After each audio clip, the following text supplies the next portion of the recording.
which in his recognition that I can take care of his family, he appointed me as one of the executors of his estate. In the said will, my late brother directed that the hotel should be sold, among other properties and proceeds distributed as per the will. I'm also listed as a beneficiary together with other persons named therein. In accordance with these instructions, the hotel was sold by the executors to a third party. Owing to the above, I do not own the hotel and have never owned it contrary to accusation in the motion. For the benefit of this August House and the general public, I have annexed to this response copies of the following supporting documents. My late brother's will, sale agreement dated 17th May 2023, an official search for Olive Garden Hotel Limited. Mr. Speaker, Vipingo Beach Resort, just as in Olive Garden, above this allegation is also false. Vipingo Beach Resort belongs to the estate of the late James Derito Gachagua. For the benefit of this House and the general public, I have attached annexed to this response copy of the official search for Vipingo Beach Resort Limited, confirming that the hotel is still in the name of my little brother's estate.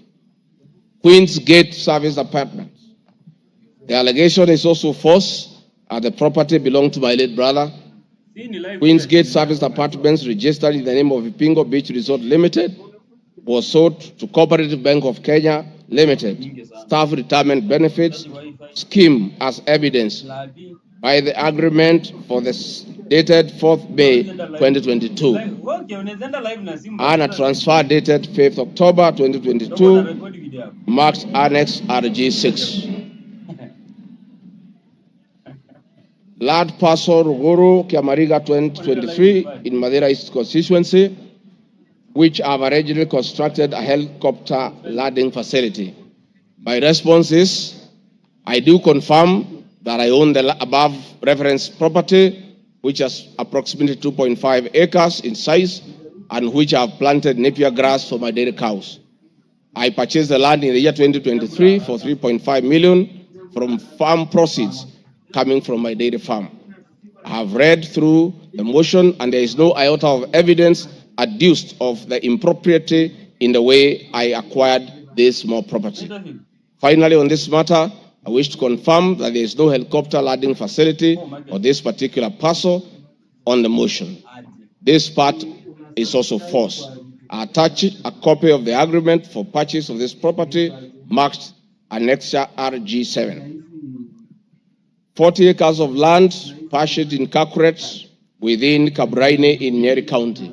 My response, I confirm that I own a property having bought it in 2015, a time when I was not a state officer. I had not even been elected as member of parliament from the Honorable Joroge Wainaina, member of parliament for Kenny, who is present in his house. Or I'm not sure whether he's present. Therefore, this property I purchased 10 years ago and not 2 years ago during my tenure as deputy president, and as indicated in the motion, the allegation is false. I have read through the motion and there is no iota of evidence adduced of any impropriety in the way I acquired this property. For the benefit of this August House and the general public, I have annexed to this response copy of the agreement for sale and purchase of this property marked as Annexure RG8. 80 acres of land in Meru County. For the record, I wish to confirm that I do not own 80 acres of land in Meru. This allegation is false. However, in the spirit of full disclosure, I would like to confirm that I have purchased 29 acres of land in Meru, the land of my mother, which I bought on around 9 February 2024 through a loan granted to me by Solution Circle Limited, which I am a member. This said circle has a charge registered against the title, which it continues to hold as security until I fully repay the loan. For the benefit of the August House and the general public, I have annexed to this response copies of the agreement of sale marked RG9 and a letter dated 15 July 2024 from Solution Circle Limited confirming that they financed the purchase of the property marked Annexure RG10, dairy farm in Nyandarua County. My response is, I do not have a dairy farm in Nyandarua County, therefore this allegation is false. The land in Nyandarua has no single animal. Companies. The motion alleges there are 22 companies owned by my family members and which have been used to massively launder money and conceal proceeds of crime, corruption, and benefit from influence peddling. My response is, the mover of the motion has listed the 22 companies associated with me and has alleged that they have been used to massively launder money and conceal proceeds of crime, corruption, and benefit from influence peddling.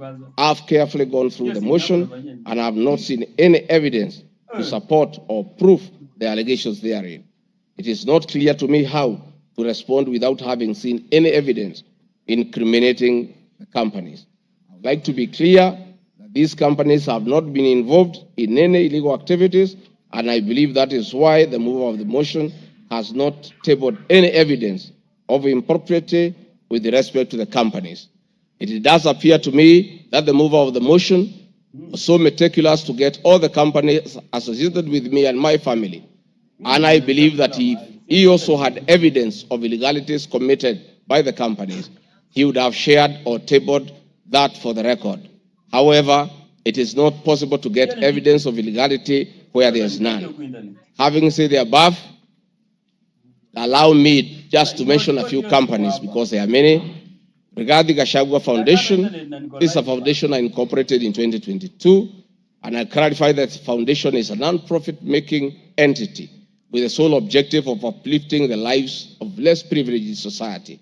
This foundation therefore does not trade, and honorable members, you are aware that by law, a foundation cannot be used to trade. Since incorporation, the foundation has received a total of 12 million shillings, which has been utilized as per the schedule marked Annexure RG11, which is paying school fees for children in Pwani University and other universities across the country. Dorcas RIGATHI Foundation, because she is not here to defend herself, this is a foundation founded by my wife, Pastor Dorcas, incorporated immediately we came into office as a non-profit making entity for the sole purpose of rehabilitation of drug addicts, widows, single mothers, and orphans. A brief write-up of this foundation, together with its achievements, is annexed herewith as Annexure RG12. It is in public domain that Pastor Dorcas have been around the country doing work of rehabilitating drug addicts and helping others who have challenges. There are many other companies that are here that I don't, because this is a house of record, I don't want to bother the members of parliament of going through all of them. I want to probably only talk about Wamunyoro Investments Limited, named after my village in Wamunyoro. This company was incorporated 21 years ago before I became deputy president, and it's a company that holds family property. Mr. Speaker, sir, I've been accused of exerting influence on officials in the Ministry of Lands to issue an allotment letter to Wamunyoro Investments Limited and using the fraudulently acquired documents in support of a court case. My response, Mr. Speaker, sir, and honorable members, wish to confirm that Wamunyoro Investments Limited has never been issued with any letter of allotment for land in Embakasi. Wamunyoro Investments Limited purchased this land from a third party in the year 2012. The company's ownership of this property has been confirmed through two legal processes. One, a case was filed before the National Land Commission in the year 2016, adjudicated, and a determination was made that this property belongs to Wamunyoro Investments Limited. That was long before I became the Deputy President of the Republic of Kenya. Again, a matter was filed in High Court, case ELC case number E242 of 2022, which was filed before I became Deputy President. All the documents filed in support of this case were filed in court before I became deputy president, and no documents have been filed by myself in court upon becoming deputy president.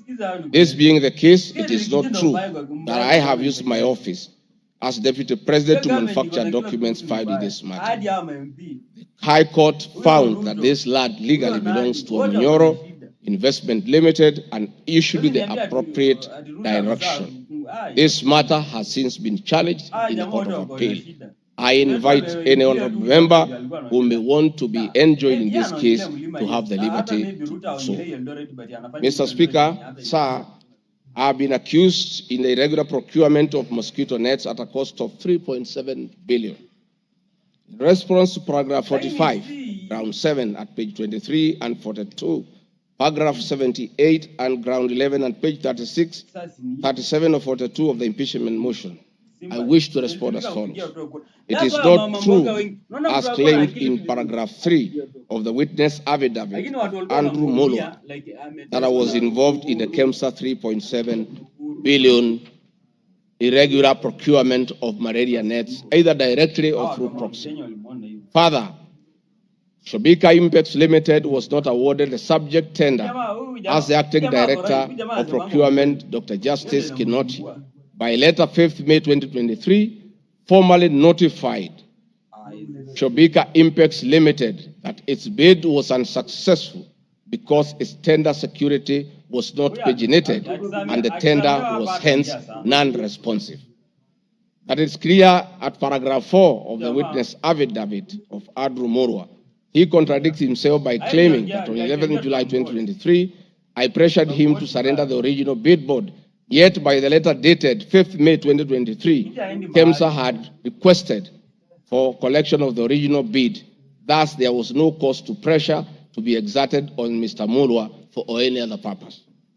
I am aware of a foreign company known as Shobika Impacts Private Limited, domiciled in India, and which appointed Crystal Kenya Limited as its local agent in the year 2014.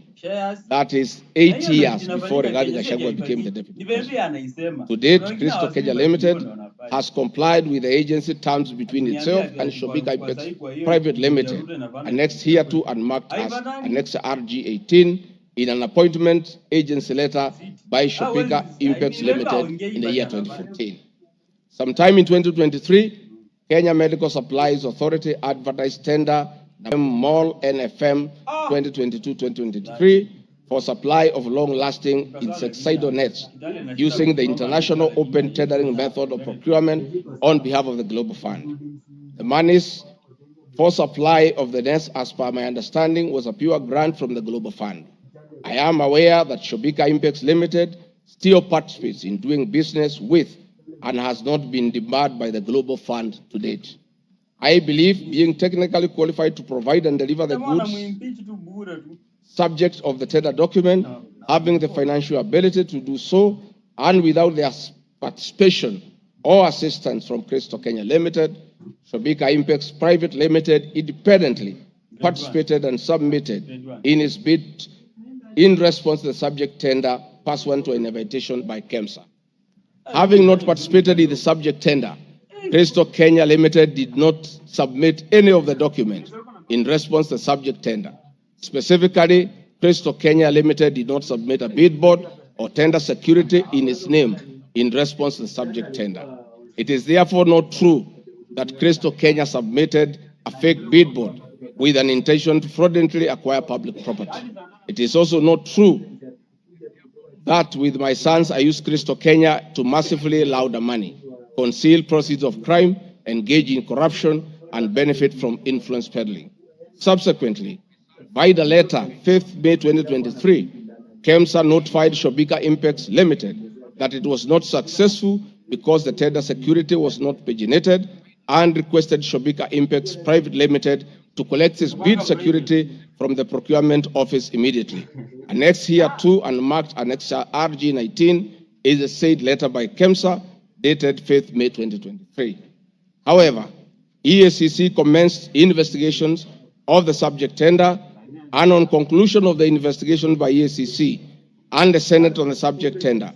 KEMSA CEO Terry Ramadhani, who had been suspended on this issue, was appointed Kenya's Deputy High Commissioner in New Delhi, India by President William Ruto. Thereafter, Crystal Kenya Limited, Shobika Impex Limited, agent in Kenya, followed up in the release of Shobika Impex Private Limited's bid board tender security on behalf of Shobika.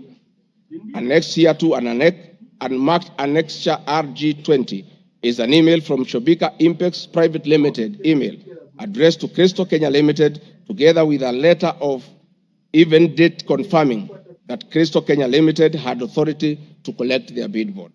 KEMSA was mandated to immediately release the bid board tender security upon determining that Shobika Impex Private Limited was unsuccessful in the subject tender, and that is why they requested that the same be collected from its procurement office. KEMSA did so, as can be seen in its letter dated 11 July 2023, annexed here to and marked Annexure RG21 in the said letter by KEMSA dated 11 July 2023.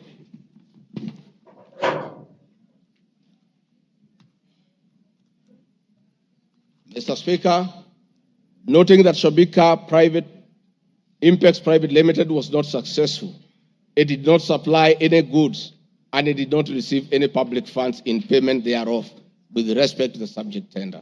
Accordingly, I have not committed any crime under Section 45(1), 46, 47(a)(3), and 48(1) of the Anti-Corruption and Economic Crimes Act and Section 2, 3, 4, and 5 of the Proceeds of Crime and Money Laundering Act.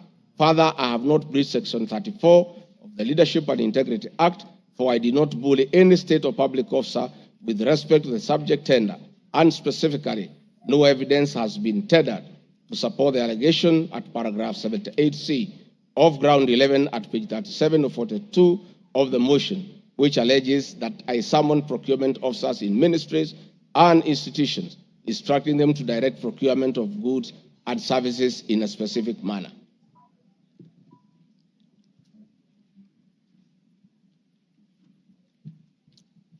I have been accused of unnecessary and expensive renovation of the official residence of the Deputy President in Karen and Mombasa. Mr. Speaker, firstly, I would like to state that funds for the renovation of the official residence were approved and allocated by this Honorable House based on the fact that the premises had been neglected for a very long time when Dr. William Ruto was Deputy President. It cannot be fair that this House would proceed to impeach me because of an action that these honorable members have approved by way of appropriating monies for the renovations.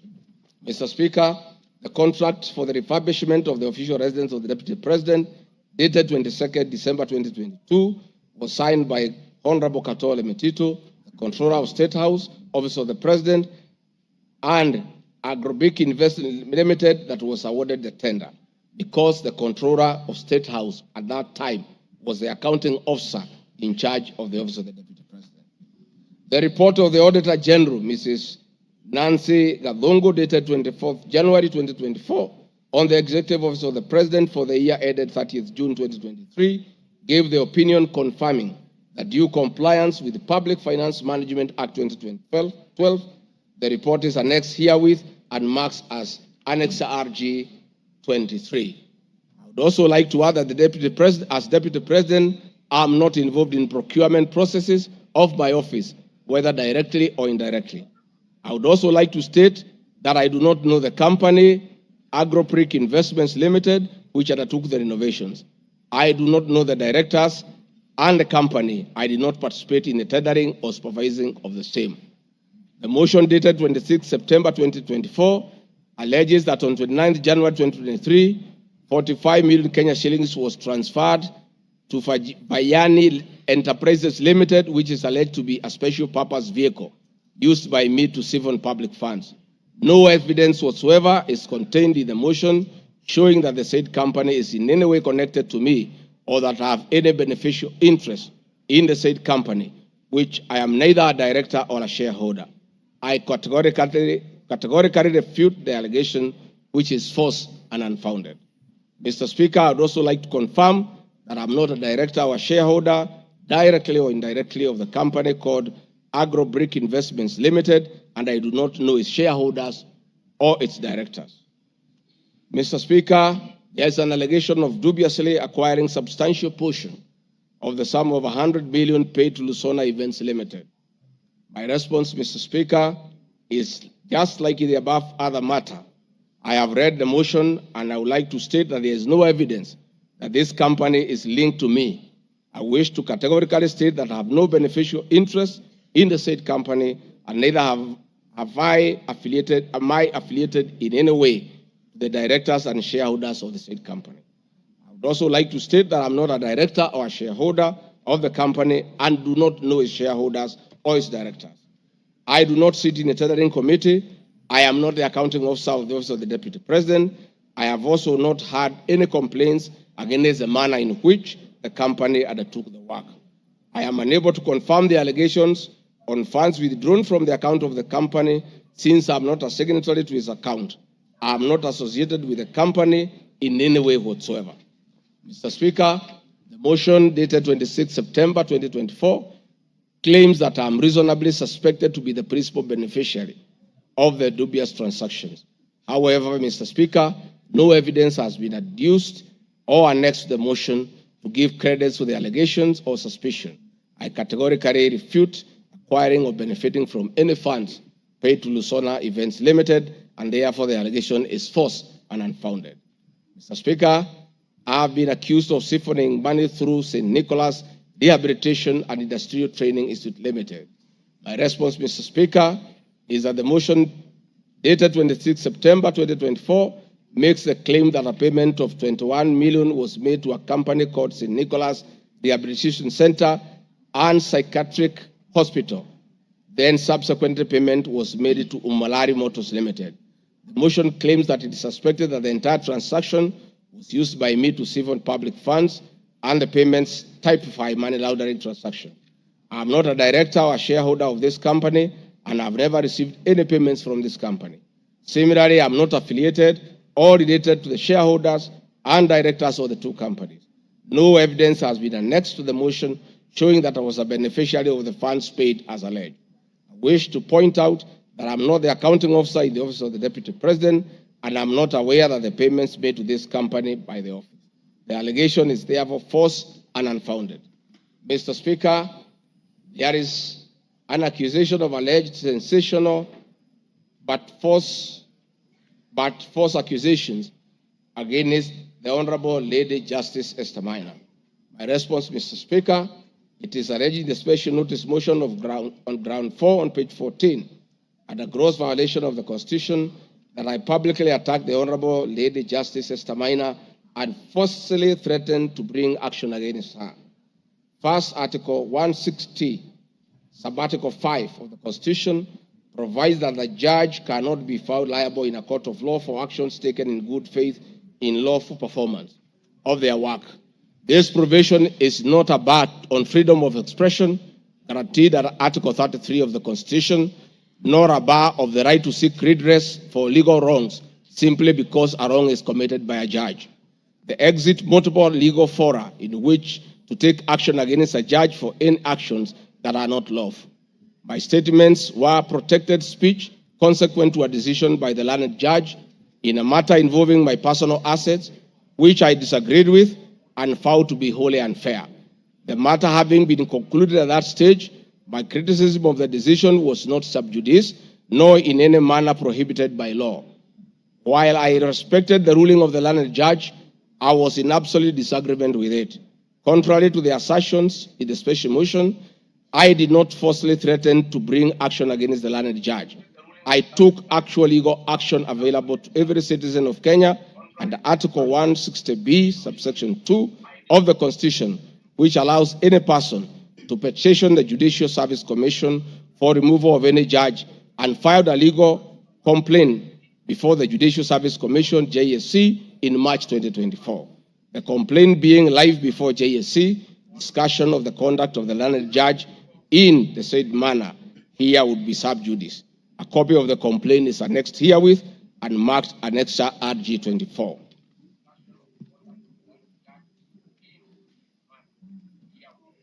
Mr. Speaker, I have been accused of diverting materials meant for construction of Kilifi Malindi Highway to tarmac a private road to Vipingo Beach Resort. My response, Mr. Speaker, I reiterate that Vipingo Beach Resort is registered in the name of the estate of my late brother, Honorable James GACHAGUA. Number two, the facts are as follows. King Charles III visited Kenya between 30th October 2023 and 30th November 2024. During his state visit, one of the designated places where King Charles III was to visit was Kuruitu Marine Conservancy, which shares a road with Vipingo Beach Resort. I have annexed a copy of the program for the state visit to Kenya by King Charles III, marked as Annex RG25, which at page 13 on items 63 and 64 shows his departure and arrival at Kuruitu Marine Conservancy. There are several media reports confirming the visit by King Charles III to Kuruitu Marine Conservancy. I have annexed extracts of the media reports by the Star newspaper dated 7 November and by African News marked as Annexure RG26. My understanding is that the road to Kuruitu Marine Conservancy was upgraded in respect of this visit, which also to benefit the local community, including amenities like Cheriani Secondary School, Cheriani Primary School, a mosque and a public market as part of the corporate social responsibility. I wish to point out that the alleged road, that is Takaungu Shariani Vipingo, is a public road and not a private road leading to any property associated with the Deputy President, but a public road. Mr. Speaker, I have been accused of undermining the President and the Cabinet by allegedly making contradictory public statements from the position taken by Cabinet regarding the evacuation of the people residing along the Nairobi River. My response, Mr. Speaker, is that Article 147 of the Constitution provides that the Deputy President shall be the principal assistant of the President and shall deputize the President in execution of the President's function. Article 28, which states that every person has inherent dignity and the right to have the dignity respected and protected. Article 29C, Mr. Speaker, states that every person has the right to freedom and security of the person, which includes the right not to be subjected to any form of violence from either public or private sources. Section 15G1 of the Land Act states that notwithstanding any provision to the contrary in this act or in any other written law, all eviction shall be carried out in a strict accordance with the following procedure. Be preceded by proper identification of this taking part in eviction or demolitions. Be preceded by the presentation of formal authorizations for action. C, where groups of people are involved, government officials or their representatives be present during an eviction. D, be carried out in a manner that respects the dignity, right to life and security of those affected. E, include special measures to ensure effective protection to groups of people who are vulnerable, such as women, children, the elderly, and persons with disabilities, including special measures to ensure that there is no arbitrary deprivation of property or possessions as a result of the eviction. This includes mechanisms to protect property and possessions left behind involuntarily from destruction, to respect the principles of necessity and proportionality during the use of force, and give the affected persons the first priority to demolish and salvage their property. Critically, our Constitution provides at 147(2) that first the Deputy President shall perform the functions conferred by this Constitution and any other functions assigned by the President. Pursuant to Article 3 of the Constitution, I, as well as every other citizen of Kenya, and state or public officers have an obligation to respect, uphold, and defend this Constitution in performing any of my functions. This, the national values and principles of governance contained in Article 10 of the Constitution, by those state organs, public officers, and all persons, including myself as Deputy President, wherever we make or implement public policy decisions. In addition to this matter, Mr. Speaker, these national values and procedures include the rule of law, democracy and participation of the people, human dignity, equity, social justice, inclusiveness, equality, human rights, non-discrimination, and protection of the marginalized. Adherence to these principles become extremely important when we, as state officers, are contemplating legal evacuation of citizens with a duty to avoid inhuman forced eviction that will be contrary to our Constitution and international law. While campaigning with President William Ruto, and subsequently when I was sworn in as Deputy President, the President and I promised, as a key pillar of the Kenya Kwanza government, that there will be no forced or unlawful evictions, and that all evictions will be human and entail legal compensation. Mr. Speaker, the Office of the Deputy President has undertaken extensive engagement with all parties in regard to cabinet decisions on eviction, which I fully support, including the Nairobi River, which is an entity under the Office of the Deputy President and the County Government of Nairobi. Adherence to these principles become extremely important when we, as state officers, are contemplating legal evacuation of citizens with a duty to avoid inhuman forced evictions that will be contrary to our Constitution and international law. Guideline number 6 of the United Nations General Assembly Guidelines for the implementation of the rights to adequate housing prohibits forced evictions, and that the state should ensure that any eviction under domestic law are fully compliant with international law. Guidelines further require meaningful engagement with communities to ensure that the rights of residents are implemented cooperatively without the need for eviction procedures or police enforcement. Of government directives on the eviction, save for the fact that on being informed that the persons residing along Nairobi River would be evicted and paid 10,000 shillings only, which I and many other Kenyans felt was inadequate compensation for eviction. I insisted that the government should abide by the constitutional dictates and international norms while implementing any cabinet decisions, including eviction, and maintain the dignity of the citizens of Kenyans facing eviction. My statements did not and cannot be construed to undermine the president by insisting that people should not be evicted inhumanly and without adequate compensation. Mr. Speaker, I've been accused of undermining devolution by allegedly holding a meeting in Nairobi Wakulima Market.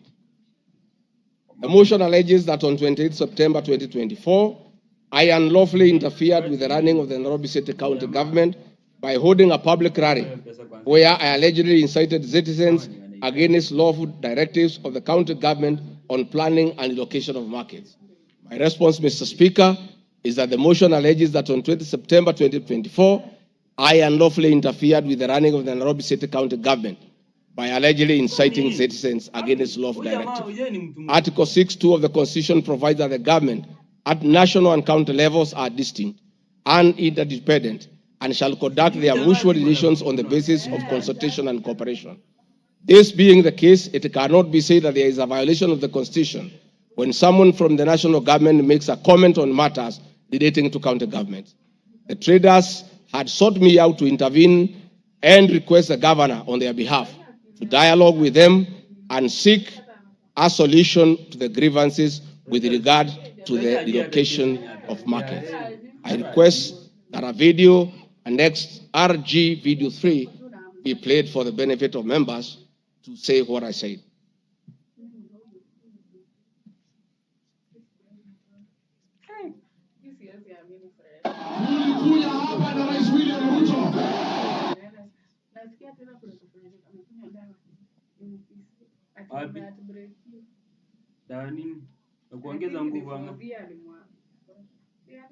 Please play the video for us.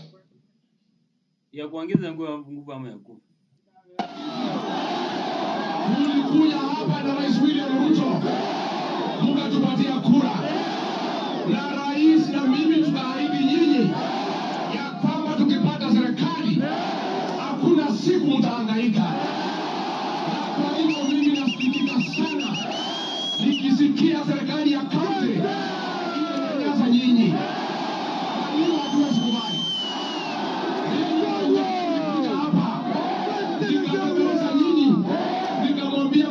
Gavana nafasi. Gavana wetu Sakaja tukakubaliana ya kwamba akiwa gavana wa Nairobi, Rais William Ruto akiweko,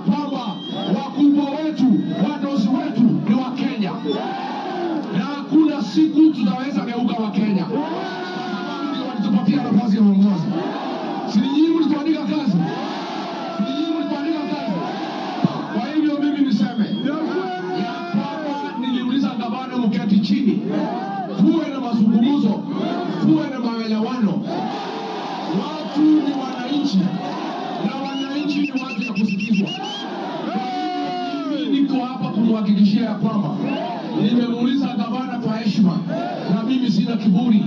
Mimi namuomba akiwa kiongozi wetu hapa Nairobi, asikuwe mtu ya kugeuka watu walimchagua. Mimi nimemuomba na nimemwambia yeye akubali aketi chini na kamati hii soko ime...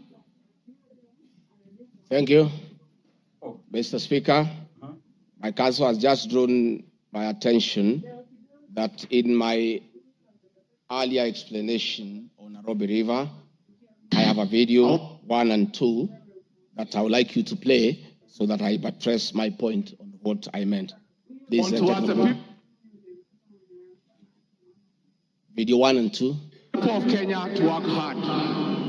We don't have a choice. Once we try to fix this economy and create a good working environment where we don't criminalize enterprise, where ordinary Kenyans are allowed to work, where businessmen are not harassed by KRA,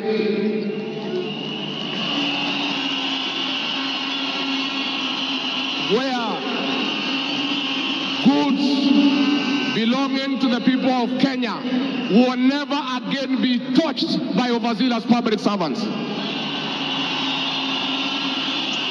Where again poor people will never again be evicted in brutal evictions by state agencies. And I say, freedom is here.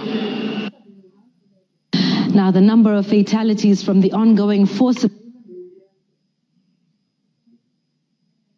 eviction by the government has risen to 3, with another tragic loss in Mathare on Monday. An 18-year-old boy died as a bulldozer brought down a church in the area just moments after President William Ruto left. The young man, who was assisting in salvaging the church's belongings, became a casualty of the demolition. Earlier on Saturday, 2 individuals lost their lives in Mukuru kwa Ruben during a similar eviction exercise. Ben Kirui reports. Monday evening, the ongoing forcible evictions in flood-prone areas tragically ended yet another life. The 18-year-old Ian Otieno lost his life in Mathare moments after President William Ruto left the area where he had been assessing the effects of floods. Bulldozers descended on homes near riverbanks, flattening structures marked for demolition. Winnie Makinda, Ian's mother, struggled to comprehend the loss of her son, a candidate in this year's KCSE. Wakaambia mtu atinga usiangushe hiyo ukuta. Kuna hapo ndani kuna watoto wa watu. Wacha kuangusha hapo ndani kuna watoto wa watu. Akaambia wamama waache kumpigia kelele. Reports indicate that Ian Otieno was trying to salvage church properties when the bulldozer brought down the wall, leading to his sudden demise. Driver wa tingatinga vile tu alianza kubomoa hata mara ya kwanza huko mbele, alikuwa tu anakani kama hata watu wakimwambia ngojea watu watoe vitu hataki kusikia. Nilichimba hivi, mtoto wangu alikuwa anataka kutoroka, sawa. Unasikia alishika mtoto wangu na hiyo kitu hapa. Mtoto wangu akienda hivi, mtoto wangu ana hivi. His death led to demonstrations by residents, prompting police intervention. The law enforcers lobbed tear gas canisters to disperse rioting residents. Watu wakachukua mwili tena tuonyeshe maskari yenyewe wametulia mtoto. Maskari kutuona kwa gate wakaanza kutoa gun, wakaanza kulipua shoot. Residents insist they will comply with government orders to vacate houses along riparian lands only if provided with alternative housing solutions. Saturday's demolitions in Mukuru kwa Ruben claimed 2 lives and injured 3 others, sparking outrage among residents who blamed the government for forcible evictions despite many not yet being relocated. Last week, the government mandated the evacuation of all residents from risky areas within 48 hours, including those near dams, those in areas prone to mudslides, and Kenyans residing on riparian lands. Ben Kirui, Citizen TV, Nairobi. hakuna tena mambo ya evictions katika Nairobi. Kama kutakuwa na maneno, ni maneno ya relocation ambayo itakuwa ni kwa utaratibu, bila ya mwananchi kuvunjiwa nyumba. Huwezi kutoka nyumbani alafu unarudi jioni unakuta masufuria barabarani na blanketi sijui imekaa wapi. That one will not happen again. We want to make sure that we are an orderly, humane society that respects the right of everybody, irrespective of who they are or irrespective of their financial status. We are all equal before the Constitution. Tumekubaliana watu wa Nairobi? Vijana tumekubaliana? Thank you, Mr. Speaker. That was President William Ruto talking the same language as his deputy, that brutal and forceful evictions have no place under this administration. We have seen a video of brutal eviction. We have seen young children crying in tears.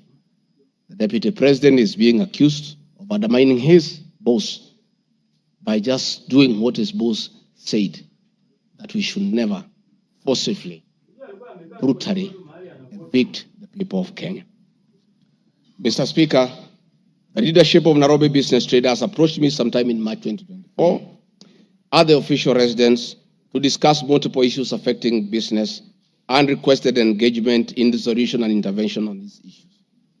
Consequent to this meeting, I directed that short, medium, and long-term strategies be undertaken, coordinated by the Office of the Deputy President, to address the issues raised that cut across various agencies, including KRA, Kenya Post Authority, Anti-Counterfeit Authority, Kenya Bureau of Standards, the National Police Service, and the Kenya Copyright Board.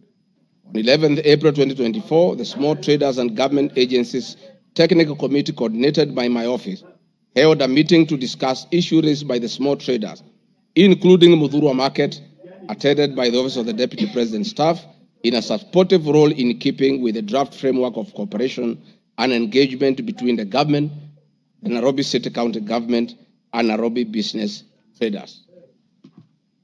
Subsequent this, Mr. Speaker, is clear that my office have been having meetings with the governor of Nairobi on various matters affecting the people of Nairobi, and hence the Deputy President cannot be accused of undermining devolution. Mr. Speaker,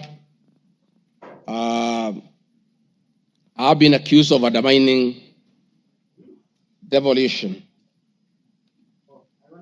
by allegedly holding meetings to fight alcohol. I'm sorry, Mr. Speaker, if the House took it that I say the House is a theater of the absurd. I was talking about this specific charge of undermining devolution by holding meetings to fight alcohol to be discussed in this House. That to me is what I thought that moment. If it's 5 minutes or 10 minutes, that would be the theater of the absurd.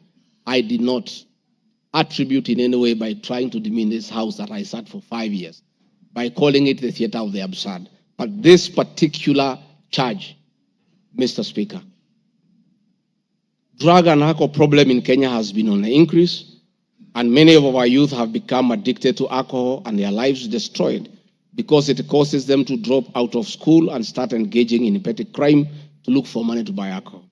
I'm a strong advocate for youth rehabilitation from alcohol and substance abuse, which I continue to encourage and support in order to save our future. With regard to alcohol control and regulation, I wish to state that I have held several meetings with the governors in Meru, Chuka, in Mombasa, in Nakuru, in Nyeri, and the efforts that President William Ruto asked me to lead in eradication of illicit brew has been very successful, and we have been working with the governors and county assemblies who have been developing legislation on the control of licensing of alcoholic drinks. If there is one program that has had the best working relationship between county governments and the national government, it is this particular program. I'm a bit emotive about illicit alcohol because I lost my brothers. One who was a medical doctor to alcohol, another who was a farmer to alcohol. I take it passionately. I don't know who complained about this particular charge. I have not seen any evidence of any complaint, and I have not heard any person in Kenya complaining that the deputy president is undermining with the devolution by leading the war on illicit rules and drug abuse. Whatever this House decides tonight and the other subsequent House, whatever happens to RIGATHI GACHAGUA, whether he's in or out of office, this war must continue and must be won for the sake of our children. I want us to watch video number 4, RG4. Leaders, those of us who have been elected, Madam Waiguru, Governor Kahiga, Badirisha, Kangata, Wamatangi, what shall we tell our people? Where are we? What shall we tell the people who elected us? When we meet them, what shall we tell them? When our children got wiped out by alcohol and drugs, where are we? We'll have nothing to say. Dede Nyoro, Kimani Ichung'wa, Madenge, mutaambia watu nini? Mukami, mutaambia watu nini? So please, this forum here today, let us be open and candid. Speak from your heart. Let us know what ails us. What is it must we do? We have the support of the president and he is waiting. He has told me by 7 p.m. today, he wants a report. He cannot accept the situation. He cannot. Neither can I. And none of you should accept the situation. It is not right. It is not fair. It is not acceptable. We must deal with it as leaders. And we are here, we are all leaders. As an OCS, you are a leader. That's why you have been given that responsibility. As an ACC, you are a leader. County Commissioner, wewe ni kiongozi. DCIO, wewe ni kiongozi. Sisi ni viongozi. Na juu ya hayo, sisi ni wazazi. Tafadhalini, tukubaliane, tutafute suluhisho. Na tukipata, tuende tufanye kazi. It is possible. It is doable. It is something that we can do. Thank you, Mr. Speaker.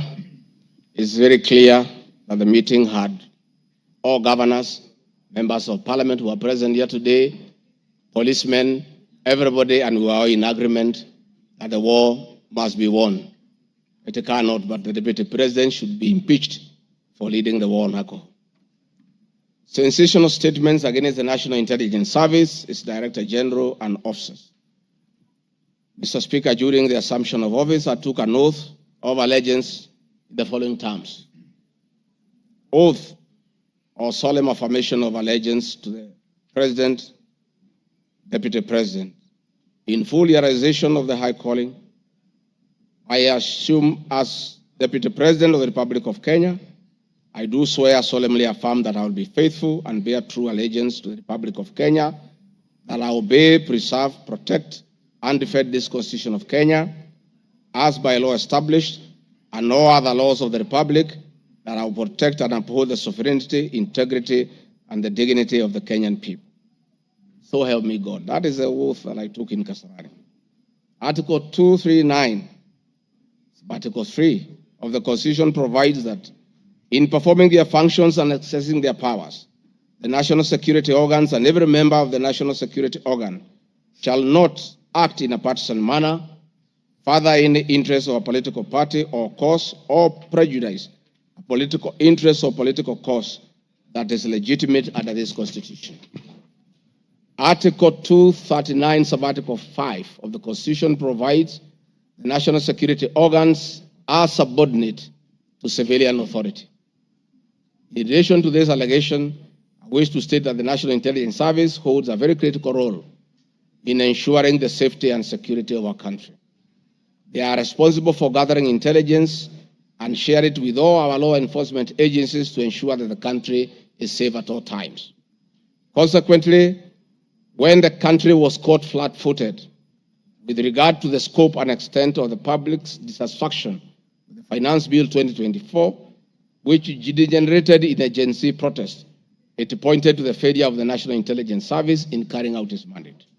I am persuaded that the National Intelligence Service ought to have known beforehand that the public was completely opposed to the finance bill, and they ought to have briefed the president before the protests began, and this would have caused a change of tact by government regarding the proposed bill, and the protests which culminated in the loss of innocent lives and destruction of property could have been avoided. Hence, I expressed my opinion on this in my public media briefing in Mombasa, and my utterances were not any different from what happens in other countries when there is a lapse or failure by the intelligence agencies. The nation has witnessed unfortunate instances of several extrajudicial killings, abductions, and disappearances. I firmly believe that if the National Intelligence Service had acted diligently, these instances would not have been witnessed. Under the Constitution, the government agencies are supposed to be accountable to the Kenyan people, including the National Intelligence Service, and calling them out when a dereliction of duty does not amount to undermining them. I am also aware that the Kenya Kwanza government has been at the forefront in calling out officers who do not seem to understand their work. Recently, my boss, the president, publicly complained that there are some PSs and CSs who did not seem to understand their role. Please play for me video number 5, RG5. On President William Ruto has today described some members of his cabinet as utterly clueless and uninformed about the dockets they occupy. And in a sign of trouble for cabinet secretaries, the State House gates were shut for those who arrived late, with both President Ruto and his deputy RIGATHI GACHAGUA giving a sharp tongue lashing to the latecomers. And our Citizen TV's Chemutai Goin reports the atmosphere at the State House, Nairobi, left little doubt on President Ruto's disappointment with a vast section of his 22-member cabinet.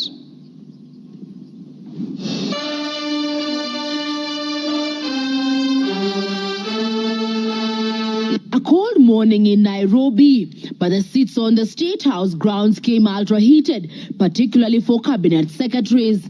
The cabinet members came here to sign performance contracts, but the oral appraisal of the day spurred anything between trouble and outright doom. If you cannot keep time with your employer, you have basically dismissed yourself. I mean, it's just as simple as that. So, for those who came late, who are members of the executive, I will be expecting a written explanation, and it should not include matters of traffic. Punctuality was at issue, with some cabinet secretaries being locked out of State House for lateness. And from the podium, the president and his senior lieutenants were unforgiving. Nimeona watu wale wamechelewa, nikaona rais unaniona namjua. Nikaona uso yake nikajua hapa kimeumana. Sababu leo ni siku ya performance contract. Ile siku muhimu sana ya kuja kuweka. Na wewe umefika pale, rais amekaa. Tayari amekaa na ndiye rais wa Jamhuri ya Kenya. Wewe umechelewa ukiwa kuona nani? Who else have you gone to see? One of the things we need to learn in our performance contract is to beat the traffic. For the 19 cabinet secretaries present, the atmosphere at State House progressed from bad to worse as President Ruto and his deputy RIGATHI GACHAGUA issued a blistering assessment of the performance of the cabinet members. Many of you, the people I speak to, don't even know what is going on in your ministries or departments. You have very scanty information. The moment I know more than you in your ministry, then you must begin to understand that something is very wrong. How do you run a ministry or a department or a parastatal if you have no information? That is the highest level of incompetence. Those of us who came with the president from the political space and who are his friends, and we assisted him to become president. Once he gives us a job, that is the termination of that friendship. The friendship with the president will be based on nothing but performance. From travel habits to basic work ethic and even media appearances, it was a brutal ground zero appraisal for the cabinet. Why do you have to honor every invitation that you have been given to every country? Your Excellency, at times we have tried to hold cabinet committees, we can't.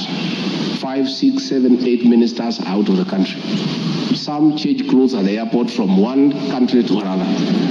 That is the truth. Why can't you regulate yourself? If the president was to travel and honor every invitation, he will be out of this country the whole year.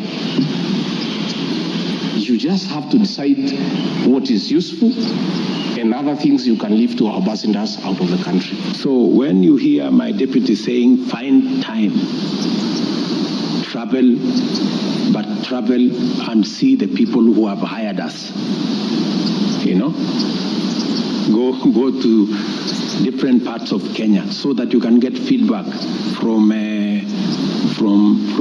the public.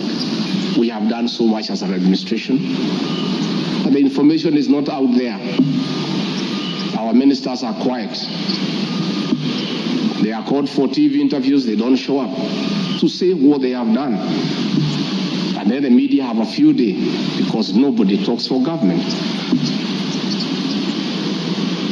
I would rather we spend more time explaining to the people of Kenya what we have done in our respective dockets as opposed to travel. And if we have to travel, let's travel up country to where our Wananchi are and explain what we are doing. And I remember I called CS Chelugui.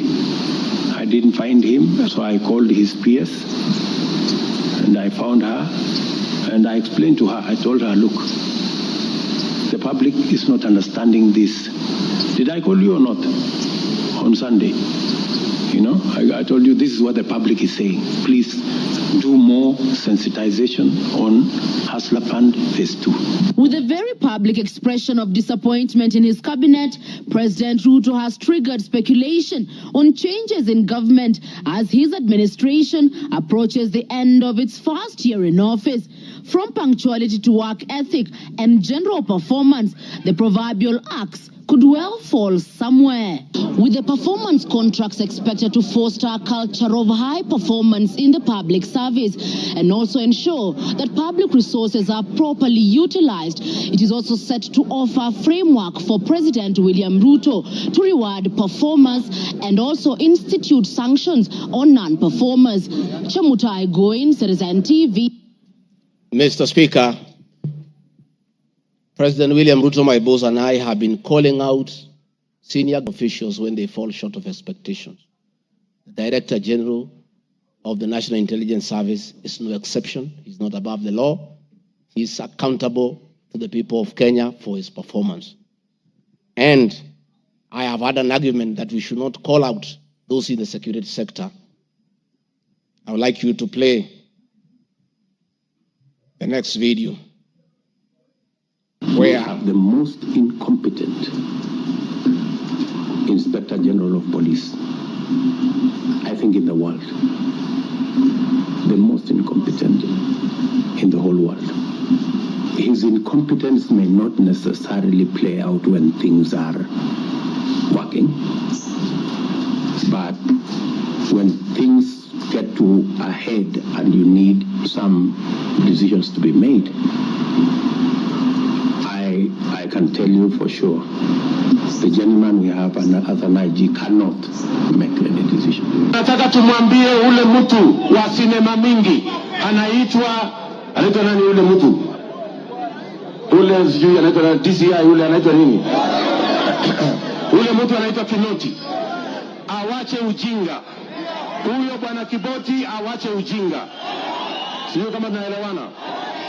Huyo Kinoti hakuna kitu amefanya kwa hii Kenya ya kisiasa. Yeye ni mtu ya sinema. Anaendesha makesi kwa magazeti. Anatuandikia barua, sijui barua ya kilomita ngapi. Mr. Kinoti, please save your time. Stop writing to us long letters. Leave matters of elections to IEBC. You have no business in IEBC. You have failed as DCI. We don't want you to fail our elections. Tunaelewana? Huyo bwana Kinoti awache hiyo ujinga yake anaendesha pale. kwa sababu anatukasirisha. Huyo bwana Kinoti tunataka tumwambie awachane na watu wa IBC wafanye hii uchaguzi. Alipatiwa kazi ya kufanya criminal investigation. He has never done anything. Ile kesi yote anafanya kesi kwa magazeti. Akiambiwa apeleke evidence kule kotini ameshindwa. So bwana Kinoti, wacha sinema. You have failed and wait for August so that you can. Honorable members, that was President William Ruto as Deputy President criticizing IG Mutiabai, DCI Kinoti. Rigathi Gachagua has learned his job from his boss, that public officers must be called to order when they fell short of expectation. And I never saw anybody bring William Ruto here for impeachment for criticizing the IG or the DCI. This is a very unfair allegation. Mr. Speaker, it is also reported by media that the IMF has already warned about impending unrest during the people's dissatisfaction with the 2023 and 24 finance bill.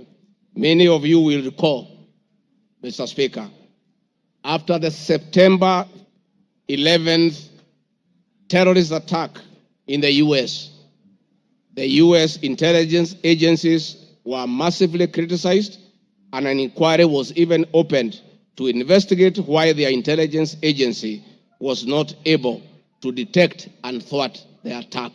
All we are saying is that our National Intelligence Service is accountable to the people of Kenya for its performance. Mr. Speaker, conniving with cartels in the tea sector to block KTDA from implementing guaranteed minimum return, Mr. Speaker, I am here to see a shred of evidence to that effect, and I have nothing to say. I have seen an allegation that we have not been able to do coffee reforms, Mr. Speaker, out of my work, coordinating coffee reforms. The Cooperative Bill 2023 and the Coffee Bill 2023 is before this House. I request this House, after these impeachment proceedings, to embark on those two bills so that the coffee farmers can realize the full benefit of the coffee reforms that we have initiated. There is another allegation that I have taken control of a local cooperative society in Madeira constituency. I don't know the name of that constituency, of that cooperative. It is false. I am here to see any evidence. I have nothing to say because there is nothing to be said. On the issue of shareholding, which I think members are interested in listening to, I listened to you this morning, and it was quite emotive. By virtue of provisions of the third schedule of the Political Parties Act, the constituent parties of the Kenya Kwanza coalition entered into various agreements, which were deposited with the Speaker of the National Assembly and the Speaker of the Senate for purposes of Article 108 of the Constitution of Kenya. The following were members: UDA, ANC, Ford Kenya, PA, Farmers Party, Chama cha Kazi, Communist Party, Economic Freedom Party, Service Party, Tujibebe wa Kenya Party, Umoja na Maendeleo Party of Kenya, and the Democratic Party of Kenya. In accordance with the provision of Clause 3, Schedule 3, a power sharing agreement and development agenda for the certain regions of Kenya, I attach copies of these agreements, RG 32. All those agreements talked about specific regions. The leaders who appended their signatures canvassed issues of appointments to do with specific regions. Power sharing agreement between UDA and ANC and Ford Kenya, for example, say that the UDA would nominate the coalition president, the presidential and deputy presidential candidates that was honored. The president would guarantee the stature, the dignity, and financial and operational autonomy of the office of the deputy president, which I have been insisting on because it's part of the coalition agreement. The ANC would be allocated the position of the prime cabinet secretary, which has happened. Ford Kenya would be allocated the position of the Speaker of the National Assembly, and that is why Honorable Masika Wetangula sits here today. In accordance with Article 2 of the Power Sharing Agreement, ANC at Ford Kenya would have a 30% share is a word, of the national government positions. This drives my utterances about shareholding. It is embedded in all these agreements that are attached here for you to read. I heard this morning an honorable member saying that the deputy president said the people of Ukambani will not get resources because they did not vote for Kenya Kwanza government. That is not true. The deputy president of the Republic of Kenya does not allocate resources. Resources for the development of the Republic of Kenya are appropriated by the National Assembly of Kenya, where I am today. The deputy president will help the president to oversee the implementation of funds allocated and appropriated by the National Assembly. It is therefore not possible that the deputy president of the Republic of Kenya has the capacity to deny any part of Kenya resources because of the way they voted. The decisions on how resources will be allocated for the development of the Republic of Kenya are made here by the honorable members. If your area has no development, please don't impeach the deputy president. Don't accuse him of not giving you resources. You are in this house to make sure that your area where you come from is allocated appropriate resources, because that is your job. The agreements are attached, therefore I don't want to go into them. Let me say my speeches on the shareholder issue were informed by the aforesaid power sharing covenants, which are founded on law, having been deposited with the registrar of political parties, and lessons learned from the well-known disputed 202 NAC power sharing agreement. Further, sharing agreements are a feature of government formation in all democracies in the world that provide for the formation. My pronouncements on the issue, properly understood, are not only anchored in law, but entirely harmless and incapable of being construed as a basis for ethnic animosity, a danger to national cohesion, or a threat to national unity.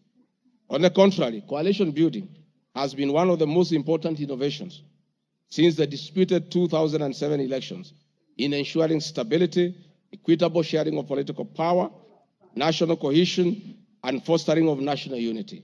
Indeed, Kenya Kwanza main opponent in 2022 general election, Azimio la Umoja Coalition, One Kenya Coalition Party, was a political party consisting of 25 political parties who also executed a power sharing agreement based on shares.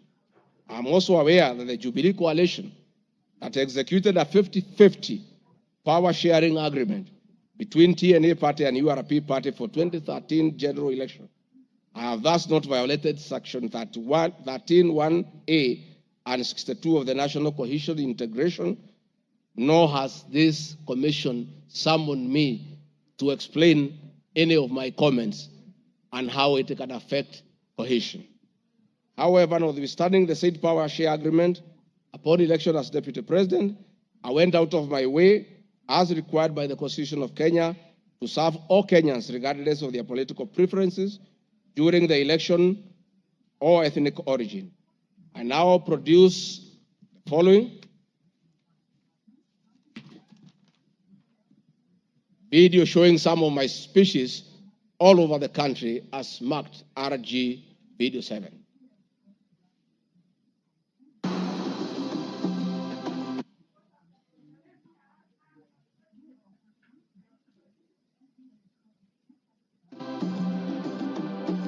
We want to confirm to the people of Nyanza that the Ruto administration will serve all Kenyans, those who elected us and those who did not.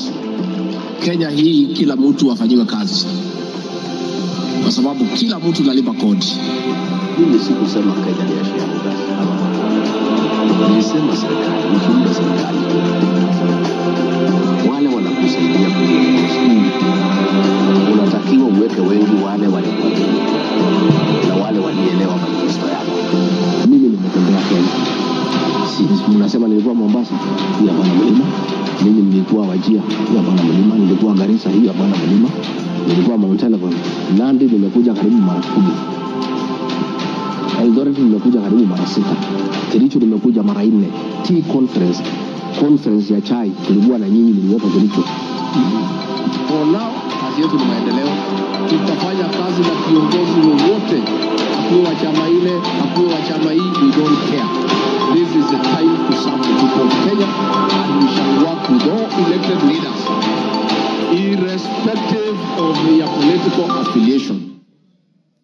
Mr. Speaker, copies of documents demonstrating my efforts within the mandate allocated me by the President to address security issues and economic equalization programs and policy in historically marginalized areas is Annex RG33. The decision to embrace the broad-based government following the dissolution of cabinet after the Gen Z protest. I attached my video during the launch of the Honorable Raila Odinga's quest for EU chairmanship at State House, again as a demonstration of my embracing the broad-based government.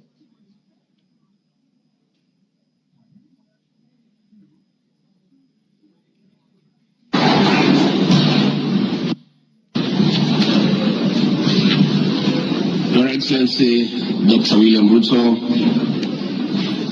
President of the Republic of Kenya and Commander-in-Chief of the Defense Forces, Your Excellencies, Heads of States and Government present, Your Excellencies, Ambassadors and High Commissioners and members of the Diplomatic Corps, Heads of Delegations, Members of Parliament and all dignitaries present, good morning.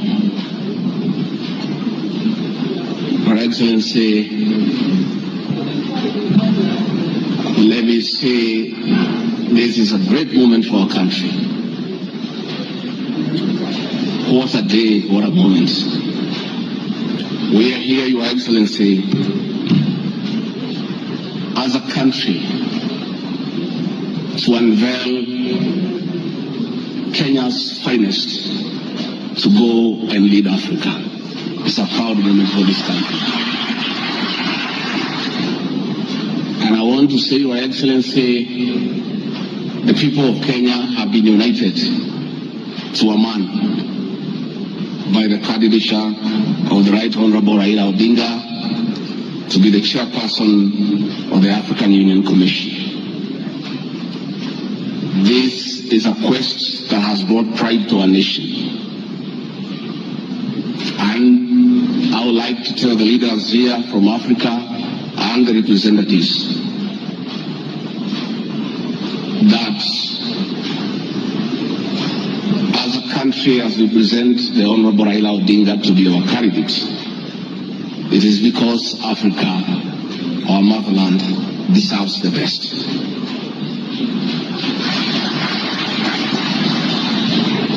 The passion and zeal of the Right Honorable Raila Odinga in Pan-Africanism is well documented. Passion knows no age, knows no limit. In the person of the Right Honorable Raila Odinga, he'll join the ranks of Jomo Kenyatta and Kwame Nkrumah in pushing the agenda for Africa. I therefore want to say, Your Excellency, the lessons of today are that Raila Odinga, the Right Honorable, is a man of great resilience, endurance, and perseverance. Today, you are going to unveil the transformation of the Right Honorable Odinga from a national leader to an African statesman. And for us in leadership, we have learned great lessons of resilience, endurance, and perseverance. Somebody may ask, why is GACHAGUA, who has before had issues with the leadership of Raila Odinga? As a truthful man, I had nothing against him. It's only that we were competing for the same position between him and my boss. Now that he is going for a bigger seat in Africa, all of us, from the president, I, and the rest of Kenya, are behind him. And the Right Honorable Raila Odinga As a man who listens to the ground, let me confirm to you, I've listened to the ground, and all Kenyans across the political divide, across communities, are in support of your candidature, and we wish you well. Before I call Your Excellency, let me acknowledge the place of family, not just in our lives, but in leadership. I think it is a great moment for the Right Honorable Raila Odinga. It's appropriate that I acknowledge on behalf of the country the role Mama Ida Odinga has played in the life of this great son of this land. Mama Ida Odinga, we salute you as a country for having been a very strong pillar to your husband in very difficult times, and his lowest moments, you have always been there for him. We ask families to support their spouses. So Mama Ida Odinga, as we wish you happy birthday, it is my hope and prayer that your next birthday will be celebrated at Addis next year. And if you invite President William Ruto to come and he's not able to come, Mr. President, I'll be very happy for you to send me to represent you in that great birthday. We therefore want to say as a country, it's a great moment. And the Right Honorable Odinga, I have noted with a lot of appreciation, my wife, Pastor Dorcas, who is a very prayerful woman, has been praying for me and the President daily. And I noted from yesterday she has added you in her prayer. And because her prayers work, we have no doubt that you will get this seat. Mr. President, it is now my honor to request you to come and anchor Kenya's finest and embark on a journey of transformation of the Right Honorable Raila Odinga from a national leader to a great African statesman. Thank you, Mr. Speaker. President William Ruto has many times appreciated my people issues and has repeatedly pronounced himself. Let me have the video number 9. And speaking of deputies,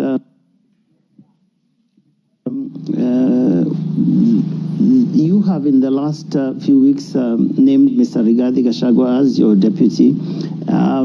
There's been quite a debate, and I'm sure you know that, around running mates in this country. Perhaps this would be a great time to shed light on why you settled on this gentleman. RIGATHI GACHAGUA is somebody I have known. RIGATHI GACHAGUA is a very passionate leader. RIGATHI GACHAGUA is a people's person. He speaks about the things that I speak about. He speaks about ordinary people.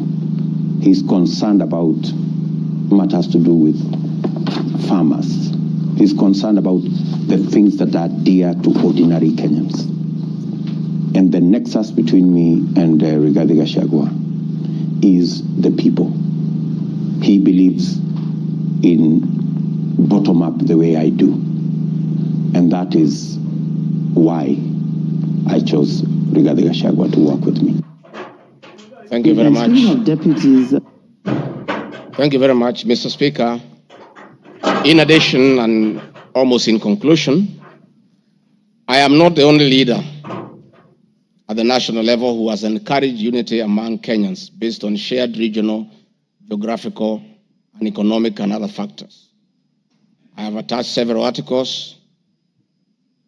Luya unity is not optional. Moses Wetangula. Ruto puts case for Gema Kalenjin unity. Bijikenda unity in the offing. Masai leaders in unity talks ahead of next year's general election. I have attached those articles so that you understand that regions uniting does not mean they unite against other regions. They unite for common issues common values and to strengthen them to join other regions for national unity. Mr. Speaker, the motion dated 26 September 2024, tabled before the National Assembly, makes the generalized claims that have committed crimes under national laws, Proceeds of Crime and Anti-Money Laundering Act, Penal Code, National Cohesion and Integration Act as anti-corruption and economic crimes. It is on the basis of the claim that it is said that the threshold of impeachment has been met. I'm not aware of any active investigations by any state agency for offenses under the said laws, neither have I been called upon to record any step pertaining to any investigation.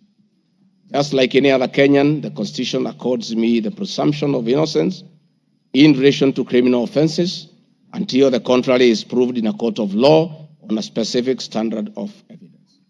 Therefore, in the absence of any active investigations by any investigative agency in Kenya, I do not believe that there can be any serious reason to believe that I've committed any offense. Otherwise, that will be an indictment of the intelligence agencies as well as investigative agencies. Therefore, it is inconceivable that the threshold of the impeachment motion as defined in Article 145 of the Constitution can solely be based on the perception of the mover of the motion in the absence of any other evidence. I heard the mover this morning saying that all we need to do is to believe in him. I believe that cannot be the position.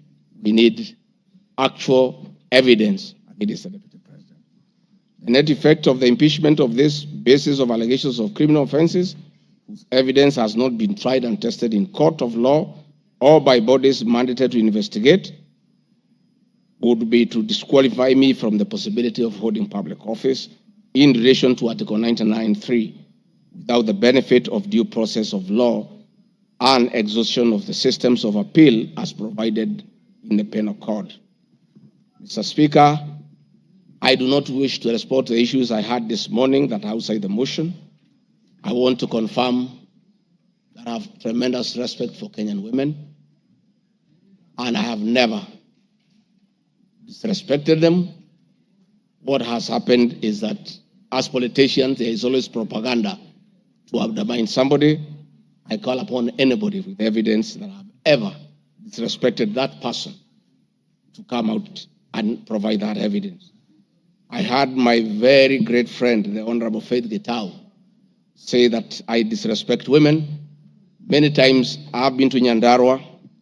I've referred to Honorable Faith Getau as Ngatha. Ngatha is a Kikuyu name for a woman of great respect. That I have done countless times is on video. Finally, the Honorable Bose Sholei, I heard what you said in Eldoret. I heard this morning that you said I should be charged with treason. But my sister, me, I'm a grateful man. I remember, and I'll never forget, during the last administration when I was arrested on fabricated charges for standing with the President William Ruto against the wish of the government at that time, Gladys Bosholai came and sat with me at DCI headquarters, brought me tea, brought me lunch, sat with me, comforted me.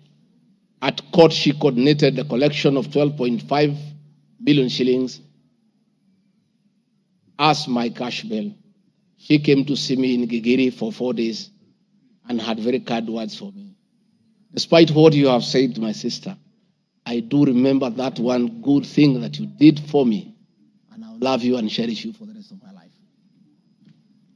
Finally, Mr. Speaker, as I wind up,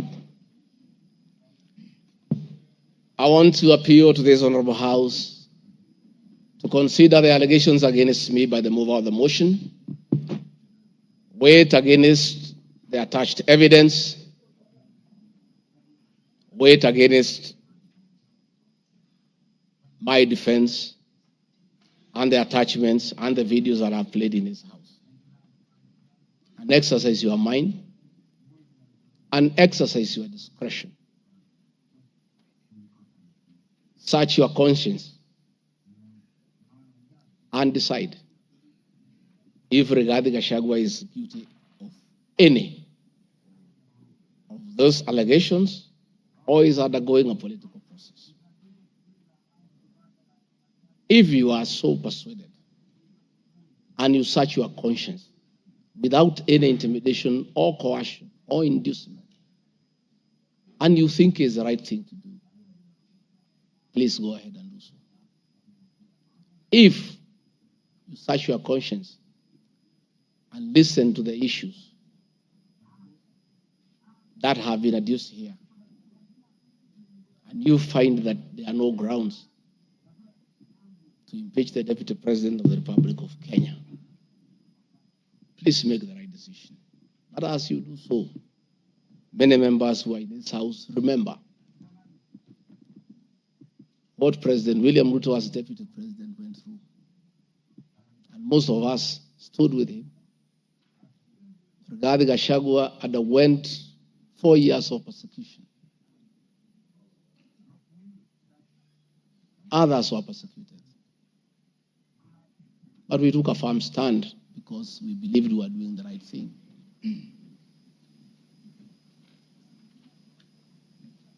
His family underwent humiliation. His friends underwent humiliation. He was a haunted man. And on Inauguration Day, he pronounced himself that freedom is here.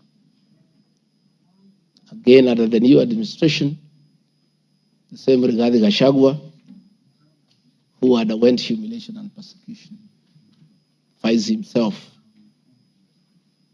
in the same space under that administration that he fought for.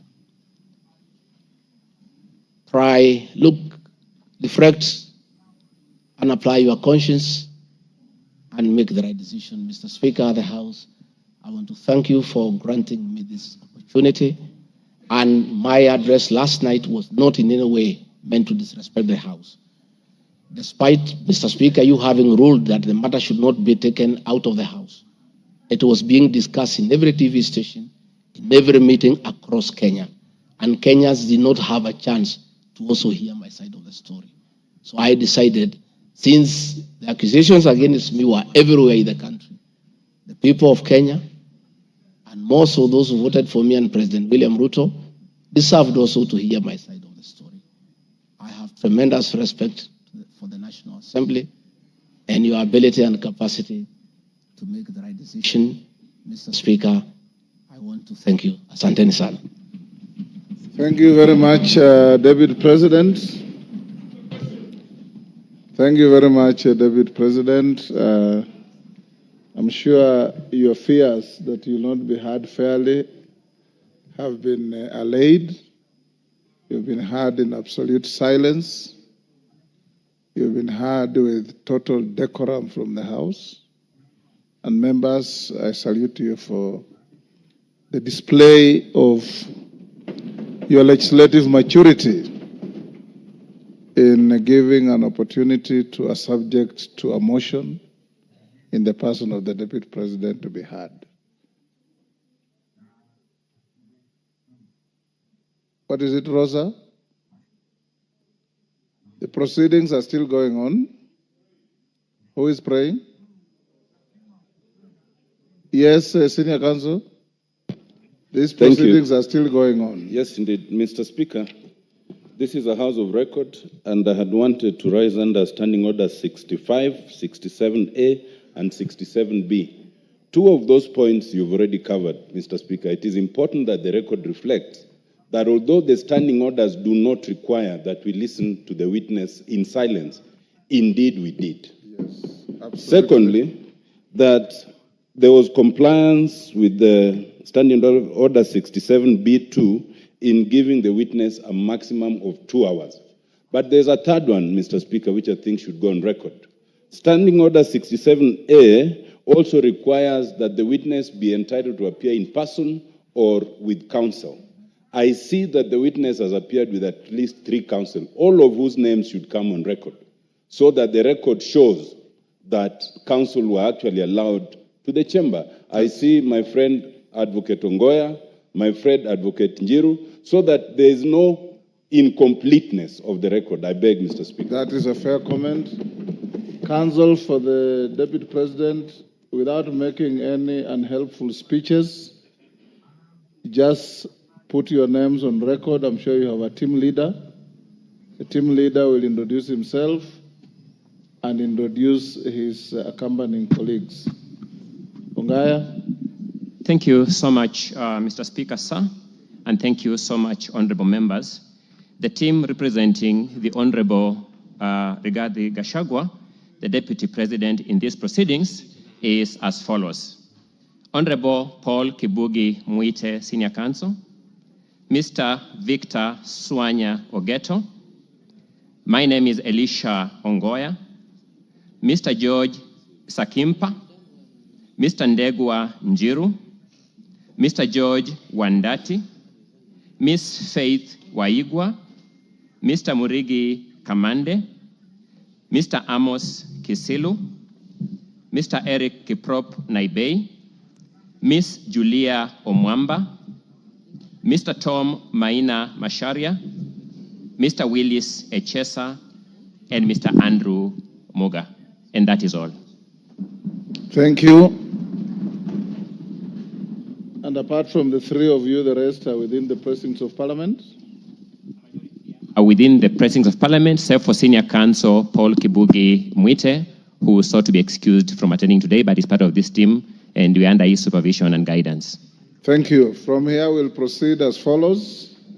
Deputy President, if you wish to leave, you are at liberty to do so with your team.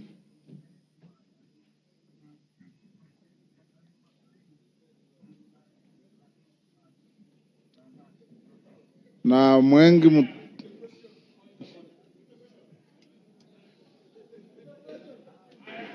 Yes, Kaluma. I thank you, Honorable Speaker. Honorable Speaker, our prayer at the end says that we always be fair to those who are committed to our church.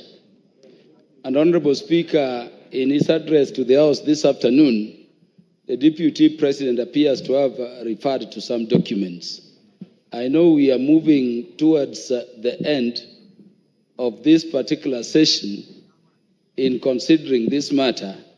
And Honorable Speaker, I want to thank you for upholding Article 47 of the Constitution on the right to fairly and secure procedural fairness to every party as required by our Constitution. I wanted to ask Honorable Speaker that so that we consider what the Deputy President is saying in the documents, would I be in order to request the indulgence of the Speaker within the provisions of Standing Order number 1 to adjourn for at least 10 minutes so that we consider what the Deputy President's documents have and come back and make the decisions we need to make.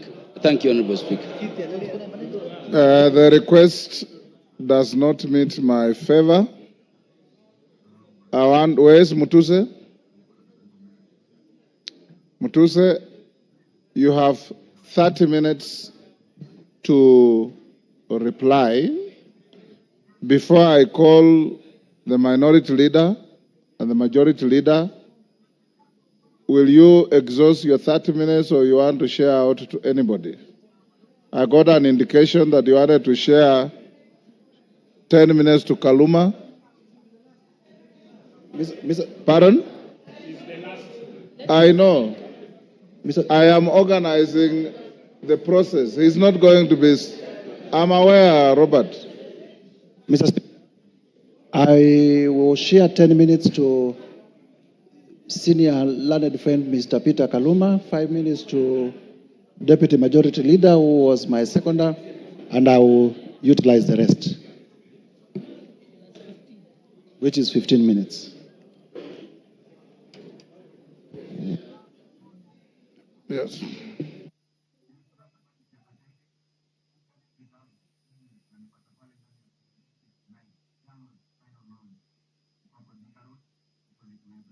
Honorable Mutuse, only you has the right to a second bite to the motion. Your seconder has no right to a second bite. So if you have extra minutes, as I call the minority and majority leader, Kaluma will have 10 minutes if you want to donate to anybody else, but not Owen Baya. Minority Leader, now it's your time. You have 15 minutes. Mr. Speaker. Mr. Speaker, thank you for according me this opportunity. From the onset, Honorable Speaker, the minority supports the motion on removal from office by impeachment of Honorable Rigathi Gachagua because, Mr. Speaker, he is unfit to hold office. In Kenya, and yesterday it was clear to all Kenyans to see for themselves the danger this country is in, Mr. Speaker. Mr. Speaker, the impeachment of the Deputy President is not merely a procedural step. Rather, it's a reflection of our commitment to accountability and the rule of law in this country, Mr. Speaker. Honorable Speaker, the integrity of government and the stability of our nation is at stake, Mr. Speaker, as we speak this afternoon in this House, this evening, Mr. Speaker. Honorable Speaker, national security is at stake. Honorable Speaker, the economy is at stake. Honorable Speaker, the DP, since he assumed office, we have witnessed nothing but abuse of power, discrimination against communities, insubordination, disregard for the two levels of government, corruption, bullying, and many other actions that undermine the rule of law, Mr. Speaker, as well as actions that are unethical, illegal, and that severely breach public trust as contained in the motion by Honorable Mwenge Mutuse, Mr. Speaker. Honorable Speaker, in supporting the removal of the Deputy President from office, we are rejecting the invitation by Honorable Rigathi Gachagua to accept tribal bigotry, Mr. Speaker, skewed resource allocation, and the exploitation and domination of minorities as fait accompli in Kenya, Mr. Speaker. Mr. Speaker, before I move forward, or before I go on with what I wanted to say on the motion, Mr. Speaker, I would like to take this chance first to respond to some of the issues that he has raised in the House a few minutes ago, or his responses, Mr. Speaker. In the first place, his response has come very late in the day to the House, Mr. Speaker. He tabled his response at 4 p.m. in the evening today, Mr. Speaker, and he should have done it either yesterday evening or this morning, Mr. Speaker, so that the House can get enough time to peruse what he has said, Mr. Speaker. Mr. Speaker, one of the grounds that is being accused of Mr. Rigathi Gachagua for impeachment, Mr. Speaker, is the issue of what he calls shareholding, Mr. Speaker. He has said Kenya is a company with shareholding. But in his response, he comes here and tells the House that he did not mean that. What he meant is that he was talking about political parties, Mr. Speaker, and listed the political parties that have formed coalitions within Kenya Kwanza, Mr. Speaker, including Ford Kenya, ANC, PA, and all other parties that have formed what is called the Kenya Kwanza coalition, Mr. Speaker. Mr. Speaker, I want to contradict what he said by saying that political parties are national in nature. Ford Kenya is a national party. ANC is a national party. All the political parties that formed a coalition with Kenya Kwanza are political parties that are of national, Mr. Speaker. Mr. Speaker, in this country, under the Constitution, you are not allowed to form a tribal party. You are not allowed to form a religious political party, Mr. Speaker. You are not allowed to form a Mulima political party, Mr. Speaker. That is very clear in the Constitution, Mr. Speaker. And if the Deputy President is not aware of that, I can read out for him, Mr. Speaker. Under Article, Mr. Speaker, 91, every political party shall have national character as prescribed by an Act of Parliament have democratically elected governing body, Mr. Speaker. And it also says in part 2, a political party shall not be founded on a religious, linguistic, racial, ethnic, gender, or regional basis, Mr. Speaker, or seek to engage in advocacy of hatred, like what he does sometimes, on any such basis, Mr. Speaker. Mr. Speaker, you cannot equate political parties to what the Deputy President has been propagating for the last 2 years in this country, Mr. Speaker. The Deputy President has told Kenyans in no uncertain terms that Kenya is a shareholding company. Order, honorable members. And if you do not vote, for Kenya Kwanza, you do not have any shares, Mr. Speaker. Order, Yegon, and your team. Ngong. Mr. Speaker, members now are excited because they are not happy with the response the Deputy President has given them. Now they want to vote and go home. I know what they are doing. I know, but let's prosecute the matter. We have to respond to the issues he has brought to the House, Mr. Speaker. Mr. Speaker, political parties are not equal to regional and ethnic, conglomerations that the Deputy President has been advocating for the last 2 years, Mr. Speaker. Mr. Speaker, I want to give him a good example like ODM. ODM has sent the other day 6 experts under the broad-based government, Mr. Speaker. 6 experts. Where are those experts coming from? One is from the coast. Beatrice School is from Turkana. Oparanya is from Western. The Attorney General is from Kisumu. Mr. Speaker, when he's talking about 30% of Fort Kenya and 30% of ANC, he thinks those positions were given to lawyers as a community, Mr. Speaker. When Fort Kenya is a national party, those positions belong to members of Fort Kenya who are in Mombasa, who are in Migori, who are in Kakamega, who are in Bungoma, who are in Eldoret. Fort Kenya has membership in all the country, has membership, Mr. Speaker.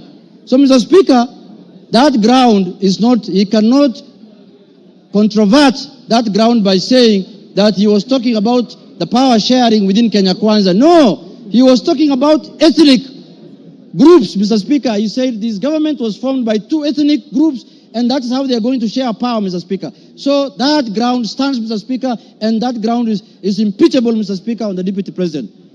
The other issue, Mr. Speaker, I want to respond to that he has raised here, Mr. Speaker, is the issue of national security. He said that the NSIS, Mr. Speaker, can be called out whenever they are out of order, Mr. Speaker. Mr. Speaker, the man Deputy President sits in the National Security Council, Mr. Speaker. He doesn't need to call out any government organ in the streets, Mr. Speaker, like the people who do their things in the streets, Mr. Speaker. He's a man who sits in every governance organ of this country, Mr. Speaker. All organs of government, all governing organs are also oversighted by committee of this House, Mr. Speaker. What happens, Mr. Speaker, in this country if every member of parliament goes out there castigating governing bodies and constitutionally created bodies of governance, Mr. Speaker? We are going to have anarchy in this country. Mr. Speaker, I am not convinced that he has answered in any way that question as to why he was castigating bodies like the NSIS and the police out there when he's the Deputy President of the Republic of Kenya. On that ground, Mr. Speaker, I feel he's impeachable on that, Mr. Speaker. He has not given us any sufficient answer to that question, Mr. Speaker. Mr. Speaker, the issue of Justice Maina. He said that he was not attacking her because of the judgments she rendered against him, Mr. Speaker. And he said that he had filed a petition with the Judicial Service Commission, Mr. Speaker. He who wants equity must come with clean hands. You cannot castigate a judge in the rallies, in burials, and then you want JSC to listen to you. You can't have both ways. If he wanted JSC to deal with that matter, if he was unhappy with the way the judge has handled his case, Mr. Speaker, he should not have castigated her in a burial, Mr. Speaker. He should not have talked about her in a very demeaning manner, Mr. Speaker. He should have kept his cool and filed his petition with the Judicial Service Commission, Mr. Speaker. On that account, Mr. Speaker, he has failed the leadership and integrity, Mr. Speaker, under the Integrity Act, Mr. Speaker, And on that account, he's impeachable, Mr. Speaker. My last point, Mr. Speaker, is the issue of the renovation of his house in Karen, or the official residence of the Deputy President Karen, Mr. Speaker. You remember the Deputy President, when he was assuming office, when he was taking oath of office at Kasarani, Mr. Speaker, the way he lectured us, the way he told us that they have inherited empty coffers, Mr. Speaker. There is no money in this country.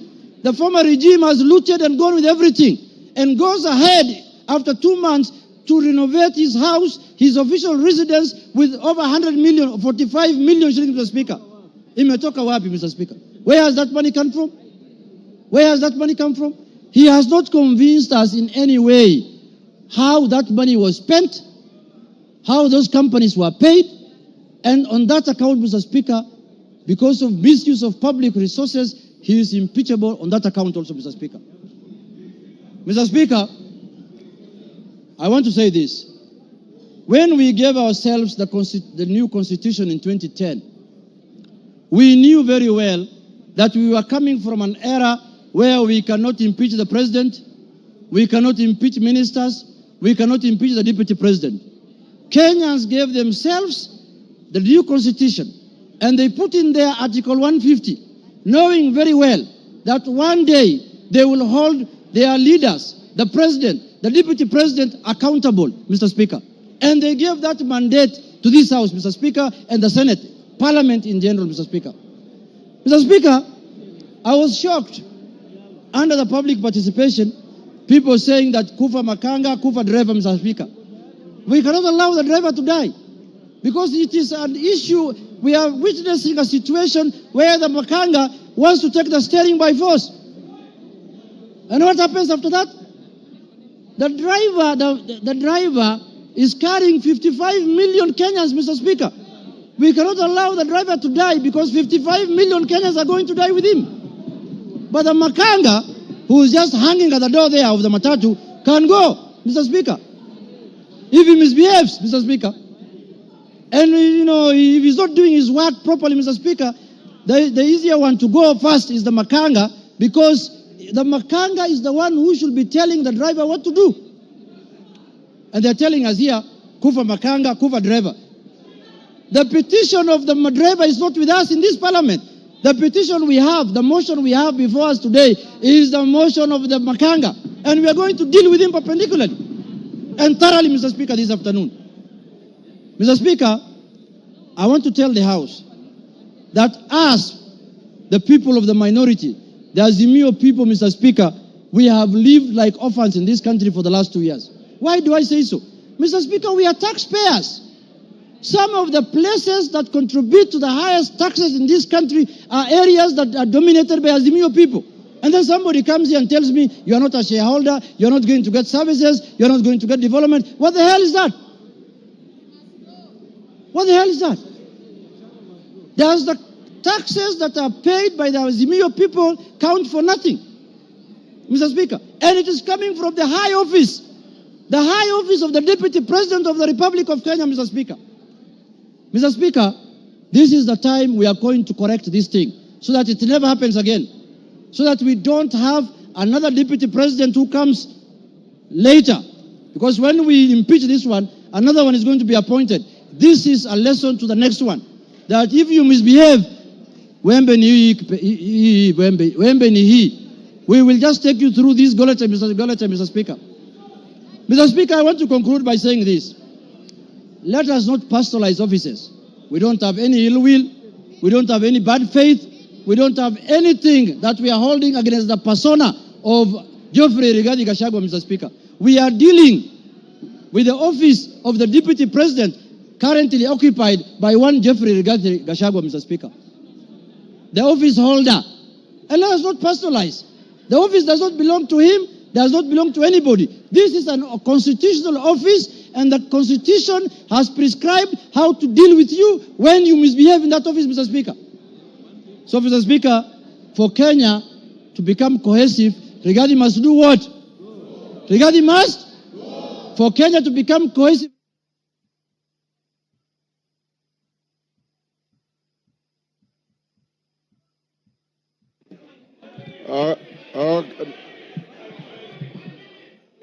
Okay, give him 1 minute.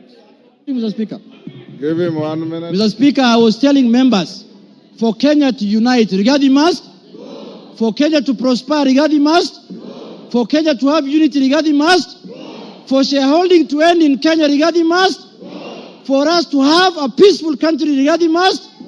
Thank you very much. That is the mood, and that is what we are going to do. Thank you, Kimani Ichung'wah.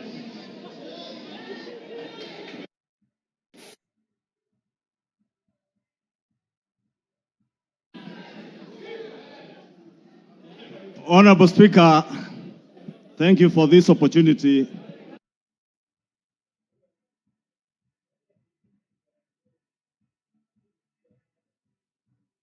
Honorable Ekomas Mutuse, the member for Kibwezi West, approached me with the impeachment motion.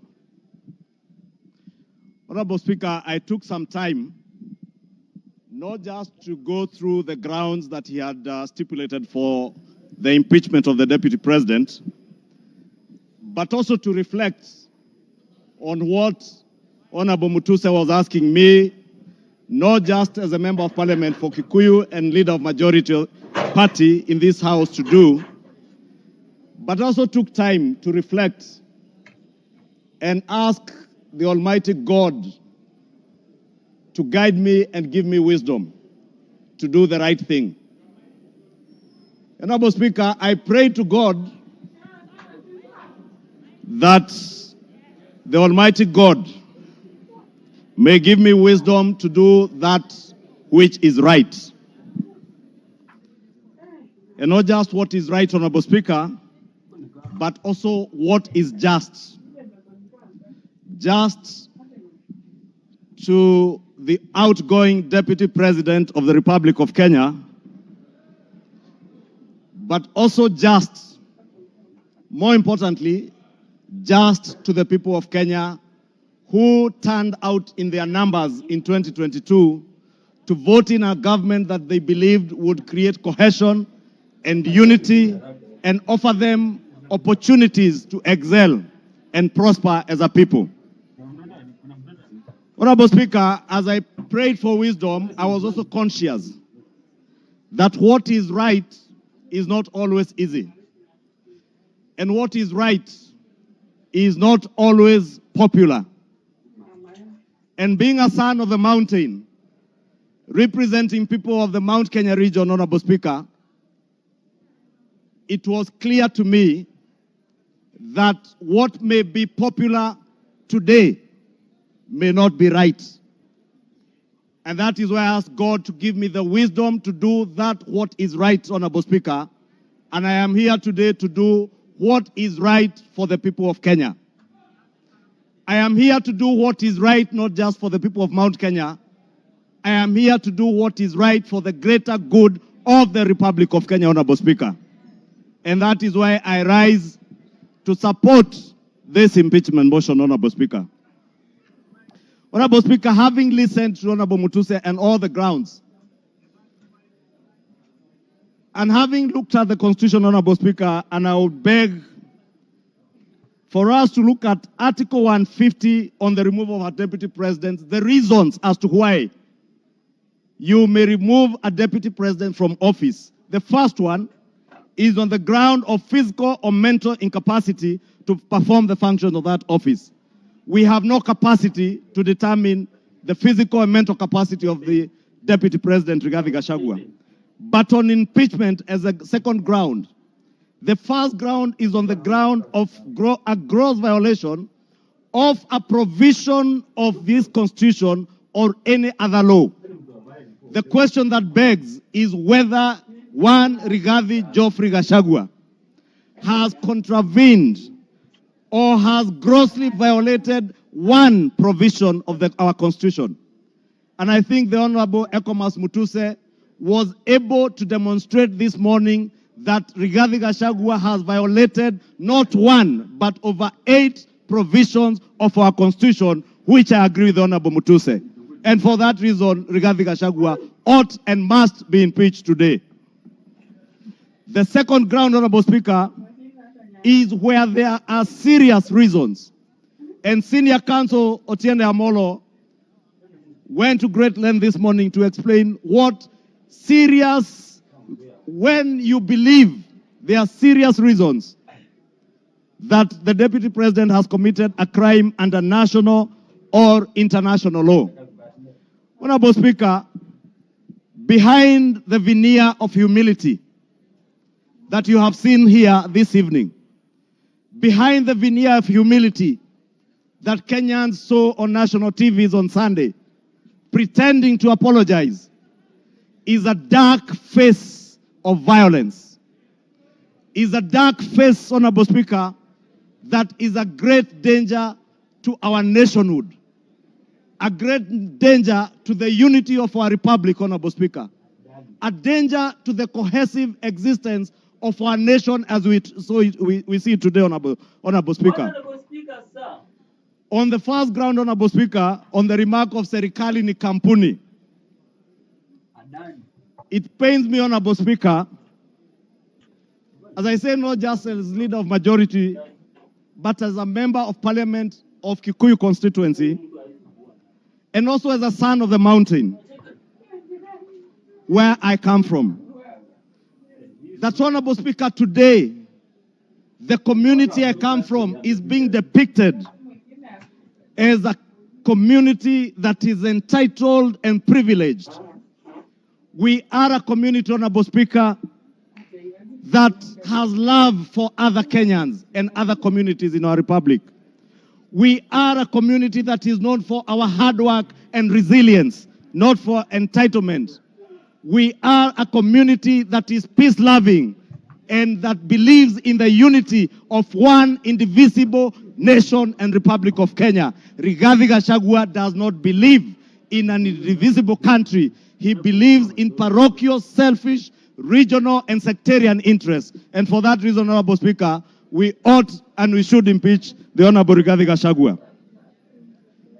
Honorable Speaker, we need to ask ourselves as Honorable Members of Parliament, who took an oath of office, Honorable Speaker, and we swore in the name of the Almighty God that we would obey, respect, uphold, protect, and defend this Constitution.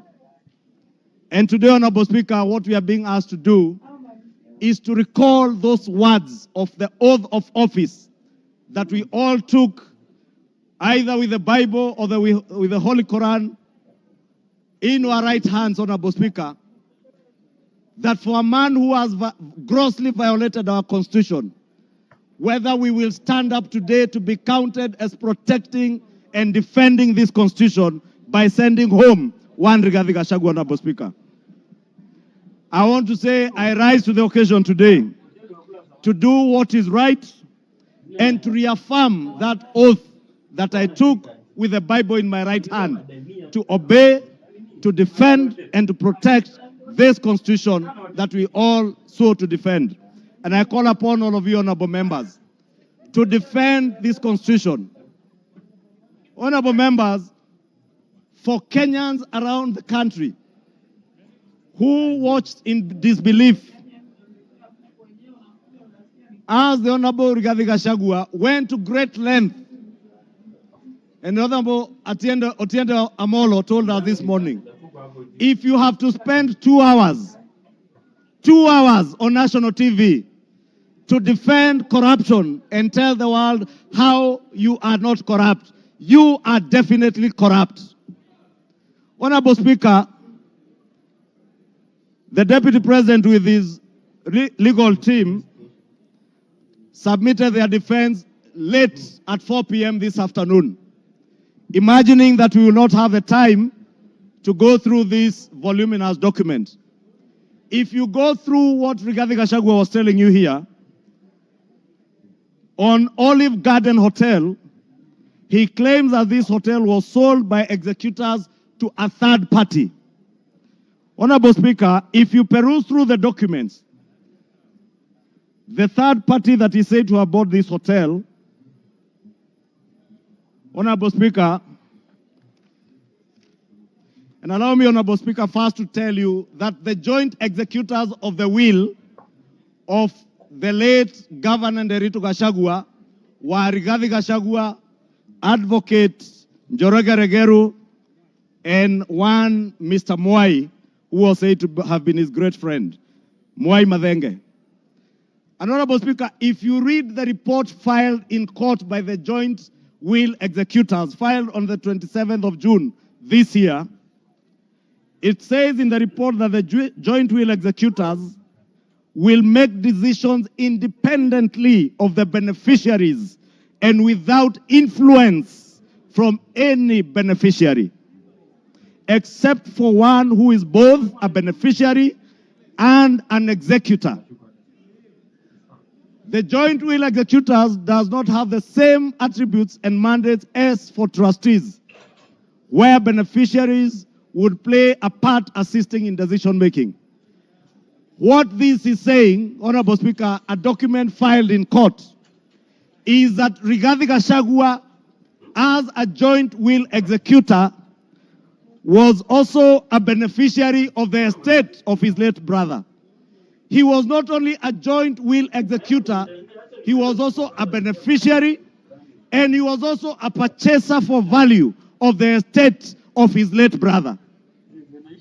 Olive Gardens is said to have been sold to one gentleman that many of us know, the Honorable Gishimu Givenji, the member for Gishugu, will tell you that the gentleman who is listed here as a purchaser for value for Olive Gardens, one Peterson Jomo Mushira, was a candidate in Gishugu constituency. He is a direct proxy of one Rigathi Geoffrey Gachagua. Honorable Speaker, I must confess, and I am sorry to my friend Peterson because I know him. I just called him this afternoon when I saw this document, and I asked him whether TM Civil Engineering Limited is his company, and he confirmed to me it is indeed his company. I therefore want to tell you Olive Gardens was purchased through the proxy of Peterson Jomo Mushira with 0 shares and TM Civil Engineering Limited with 6,000 shares. Those who have visited the Annex House, the office of the Deputy President, know this Jomo is a permanent fixture in the office of the Deputy President, and therefore his direct proxy. Honorable Speaker, we are also told, Honorable Speaker, that these very hardworking young Kenyans, in the names of Keith Ikino Rigathi and Kevin Gachagua Rigathi, who are listed on the CR12 of the documents that were tabled this afternoon by Rigathi, are shareholders of Vipingo Beach Resort that owns the Vipingo property in Kilifi County, the one the Honorable Chonga was speaking about. Rigathi Gachagua told Kenyans on national TV that this property is still owned by the family and therefore is still part of the estate. Keith Ikino and Kevin Gachagua, his sons, were not joint will executors of the estate of Nderitu Gachagua. And the owners who are listed on this CR12 is Keith Ikino Rigathi, Kevin Gachagua Rigathi, and the estate of the deceased James Nderitu Gachagua. It is a rather ingenious way of trying to hide behind the estate of his late brother. And how shameful, Honorable Speaker, that the Deputy President of the Republic of Kenya would hide behind the veil of the estate of his late brother to disguise what is outright proceeds of crime, because he is the purchaser of this property, and that is why his 2 sons are listed as directors and shareholders of Vipingo Ridge, of Vipingo Beach Resort. But he was on national TV telling Kenyans, this is a property that belongs to the family, and we have decided to keep it.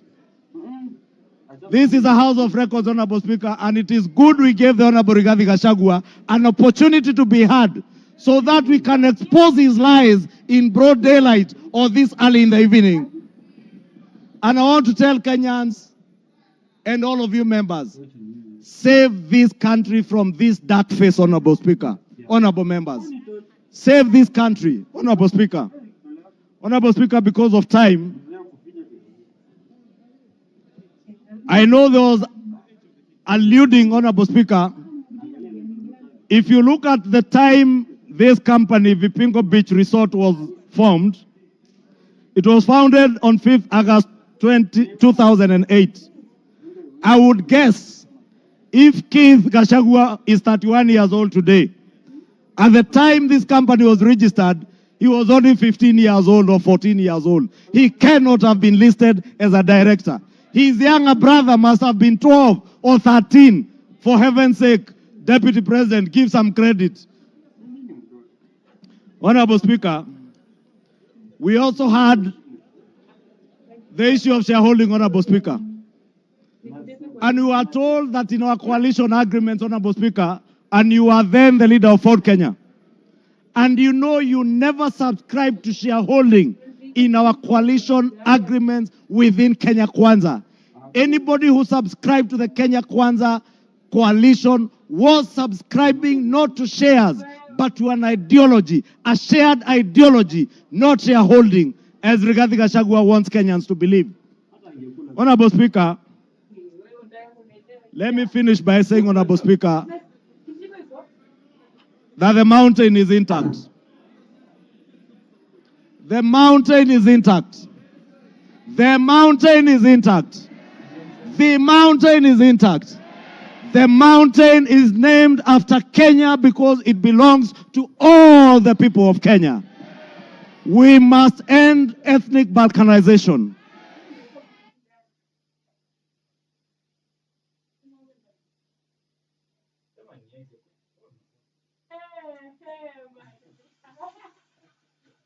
Give him another 2-3 minutes. Honorable Speaker, I was saying to conclude, to end the balkanization of our country into ethnic fiefdoms under the control of warlords, we must send Rigathi Gachagua home today. To end divisive politics in our country, Rigathi must.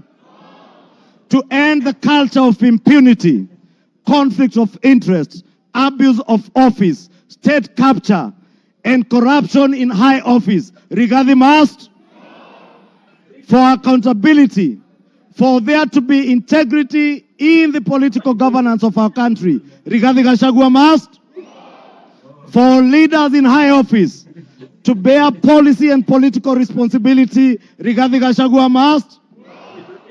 For national unity, for the fight against graft to bear fruit, for peace and prosperity of our nation as one indivisible whole, one nation under one flag, one people who love their country, who love peace, who want to see a cohesive and working government serving them. Rigathi must. Rigathi must. I submit, Rigathi must go. Thank you. Order. Honorable members, order. The honorable mover has donated his time as follows. Charles Nguna, CNN, you'll start with 2 minutes. Omboko Milemba will follow with 3 minutes. Peter Kaluma will follow with 10 minutes, and then he himself 15 minutes. So, CNN, Charles Nguna. Thank you, Mr. Speaker. Mr. Speaker, let me thank the Kenyans who just expressed their views during public participation on this matter, Mr. Speaker. And to add this, I keenly followed and listened to the Deputy President yesterday, His Excellency. And Mr. Speaker, based on all what is said, we saw a lot of differences, rifts, contradictions, divisions, which are totally eminent we are going to have in future, Mr. Speaker. Mr. Speaker, it is inevitable that we are going to have battleground between His Excellency the DP and His Excellency the President. And when the bulls fight, Mr. Speaker, grass suffers, Mr. Speaker. And it's that's why I'm saying that if we continue keeping one of them in the office, Mr. Speaker, Kenyans are going to suffer most, Mr. Speaker. And based on my wisdom for prosperity and also for development, for what we call prosperity and patriotism, and for us to live in a amicable manner and peaceful manner, Mr. Speaker, we have to separate the two bulls, Mr. Speaker. And the motion today, it is for Rigathi to go, not for William Samoei Ruto. With those few remarks, Mr. Speaker, I support. Omboko Milemba. Honorable Speaker, there's a question which makes me stand to speak on. And I want Kenyans and possibly the members who can listen to me to realize that one issue that has not been answered consistently is the question of chairs. Yesterday I listened to the Deputy President and today also. Whenever he's asked about chairs, Honorable Members, Speaker, can we reduce our levels of conversation? Thank you, Honorable Speaker. Whenever he's asked about the issue of chairs, he picks ANC party agreement and Ford Kenya party agreement. And instead of answering that question, he hides in it. Finally, Honorable Speaker, I'm now holding the reply by Honorable Gachagua, and on page 333, the agreement is annexed. And I want to demonstrate to this parliament that what you have been told was wrong. Because that agreement does not talk about just power sharing for a region. He has avoided intentionally to read the entire paragraph, which says that the sharing of the political parties will also depending further on the need to achieve an inclusive government that reflects the face of Kenya, including the need to accommodate the representation of any future member party and all regions of Kenya. He avoided to read that and therefore gives an impression that there was a power sharing agreement which only confined ANC party to Western only, when ANC party is a national party. Look at this, Honorable Speaker. The only member of the ANC party we nominated was Honorable Dena Hamisi, who comes from Kwale and not Western. So this is an issue which has not been tackled. Two, he is unable to deal with Senior Counsel Tienda Molo's assertion in the morning that how would you elevate the agreements of a political party beyond the Constitution of Kenya. It's very important that as you make your decision, you get that this was a false lie.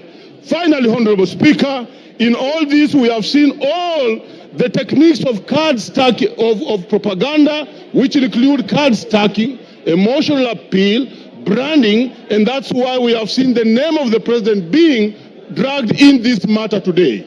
I think the motion on the floor is for the makanga, it's not for the driver. Thank you, Honorable Speaker. I support. I have been advised by the mover that Lilian Kogo will take 2 minutes and Kaluma 8 minutes instead of 10. Lilian Kogo. I thank you so much, Honorable Speaker, and I want to thank all the members who have contributed to this motion. I rise to support. I had not given my voice to it, but Honorable Speaker, as you were speaking earlier, Honorable Speaker, I believe the Honorable Deputy President of the Republic of Kenya was following the proceedings of this House. And one of the matters, Honorable Speaker, that came out so clearly, Honorable Speaker, was the insult on women, Honorable Speaker. women form a substantive position in this country's national development, Honorable Speaker. And Honorable Speaker, I expected that when the Deputy President came to this House, he was going to address this matter on a special way, Honorable Speaker.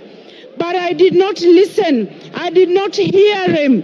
I did not hear the Deputy Speaker say when, where, how. The Deputy President, I did not hear the Deputy President, one Honorable Rigathi Gachagua, answer to the question of saying that one noble member of this House, the Honorable Jematia, is a Malaya, Honorable Speaker. It concerns me, and I wanted the Honorable Rigathi Gachagua to tell this House where, how, when, who witnessed him sleep with one Jematia and how he felt. We wanted to know, because we are not going to allow women to be used with derogatory language moving forward, Honorable Speaker. It is nobody's choice to be a Malaya. These are mothers. It is nobody's choice to be a Malaya. These are our sisters. It is not... Time up. Peter Kaluma. Peter Kaluma.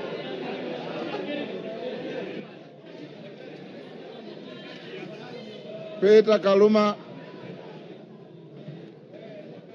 Honorable members. I thank you.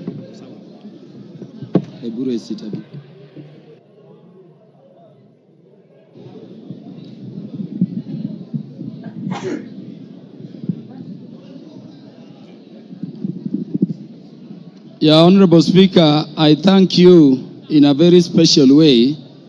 Honorable Speaker, I have this benefit of speaking after listening both to the mover of the motion and to the Deputy President, who is the subject matter of this motion. And so, Honorable Speaker, I can look at it from all perspectives. Honorable Speaker, allow me to start by saying that I listened to the Deputy President, as I did to Honorable Mutuse, with the mind of a lawyer, looking at how the grounds have been addressed, their particulars, and how they have been addressed by the two respective parties. And Honorable Speaker, let me begin by saying that I don't know what happened, but we had Honorable Mutuse presented before this assembly a motion seeking to impeach the Deputy President on up to 11 grounds. And Honorable Speaker, I don't know whether it is by act of omission or commission, or it is just the nature of some people. The Deputy President focused on those matters concerning property, money, integrity, procurement, forgetting the most fundamental issues. And I want to say that even when he addressed those money issues, there are very patent gaps going to constitutional violations which are stated in the motion to be gross. I expected the Deputy President, for instance, to use the opportunity you accorded him, Honorable Speaker, to explain that SMS which came from his son Ikunu Gachagua on the bid bond issue involving that company. No mention of that at all. Honorable Speaker, before I go to the matters I want to address in substance, let me thank you, the Honorable Speaker of the National Assembly, for ensuring that the process this House is going through has been very fair. And in doing so, Honorable Speaker, for according and upholding and protecting the provisions of Article 47 of the Constitution. I hear people still saying that the courts will intervene. But I'm thanking you for this, Honorable Speaker, because the only time the courts intervene is if we have not secured a party procedural fairness. This motion was advertised across the country for the participation of Kenyans. And Honorable Speaker, allow me to reiterate this short data in 1 minute.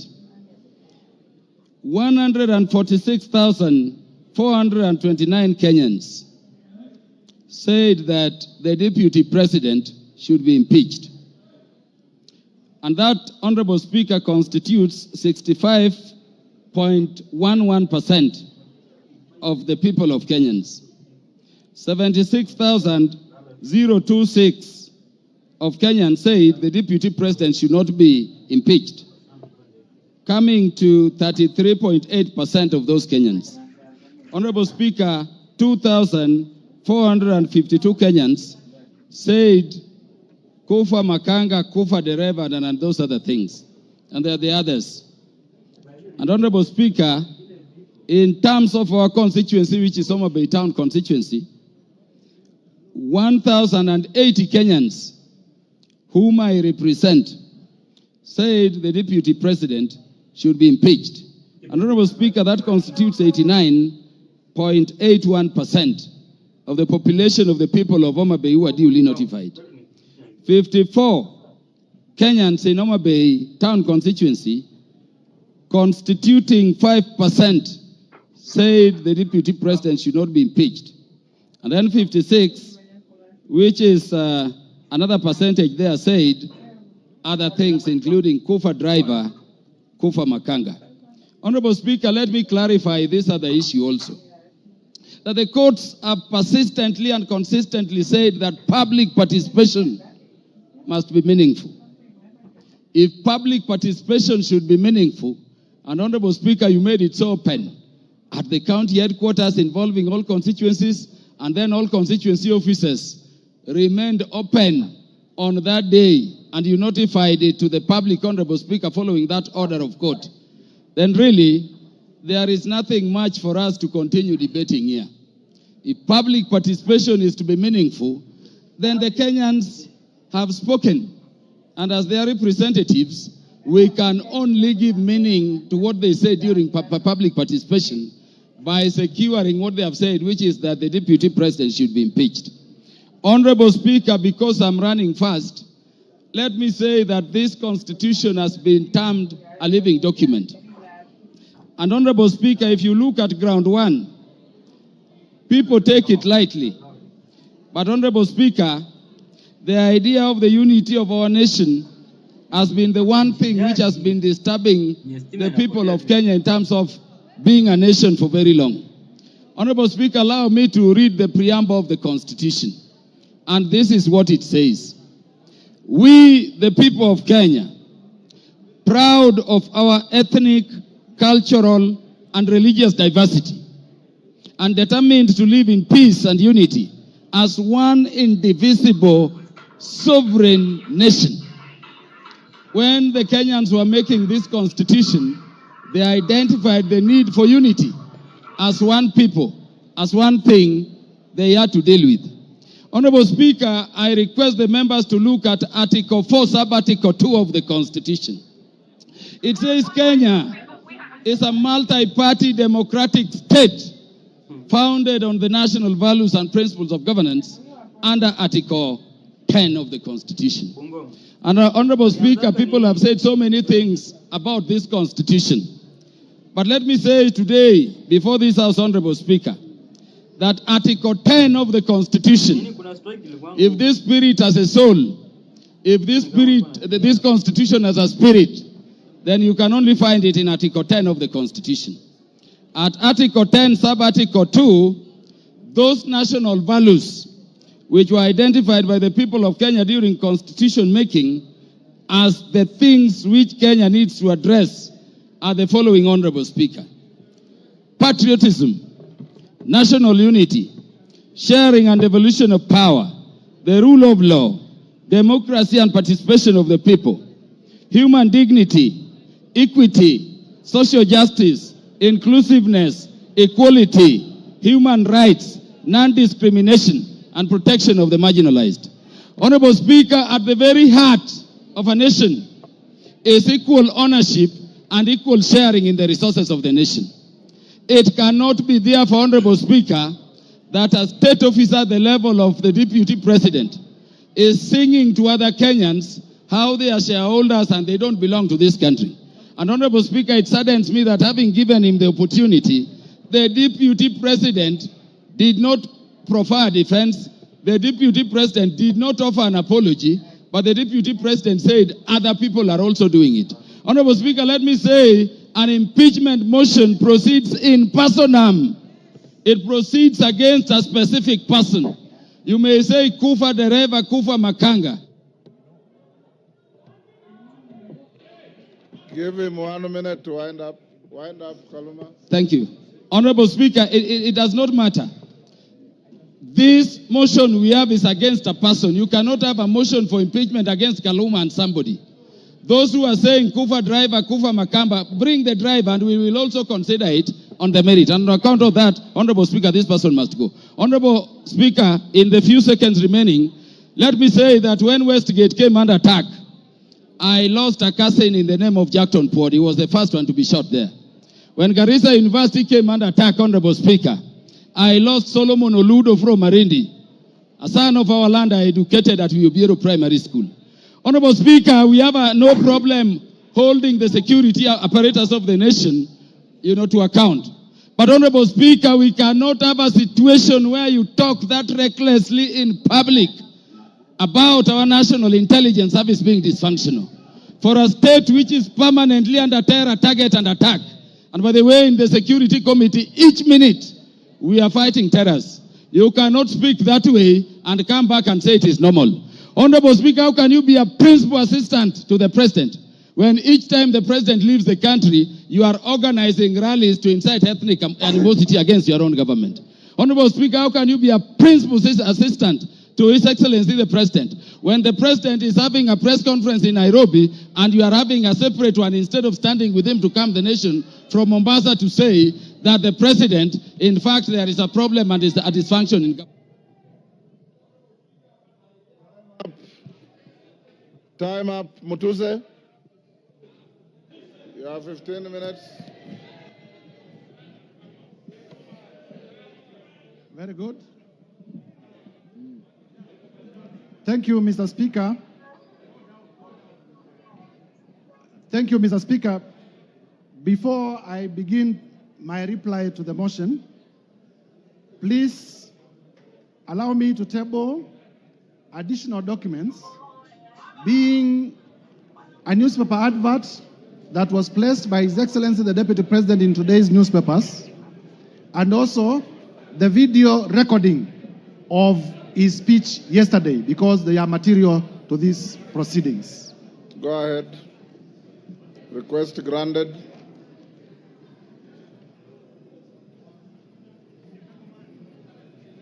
Mr. Speaker, I have tabled the two documents, electronic and physical, because during the course of this debate, members in many instances had referred to them, and therefore it is only fair that they are part of the record. Number two, Mr. Speaker, allow me to thank... The documents were available to me earlier, and I ruled that they are admitted. Thank you, Mr. Speaker. Yes. I want to be very brief because I know the National Assembly of the Republic of Kenya wants to make a decision on the matter of impeachment of His Excellency Rigathi Gachagua.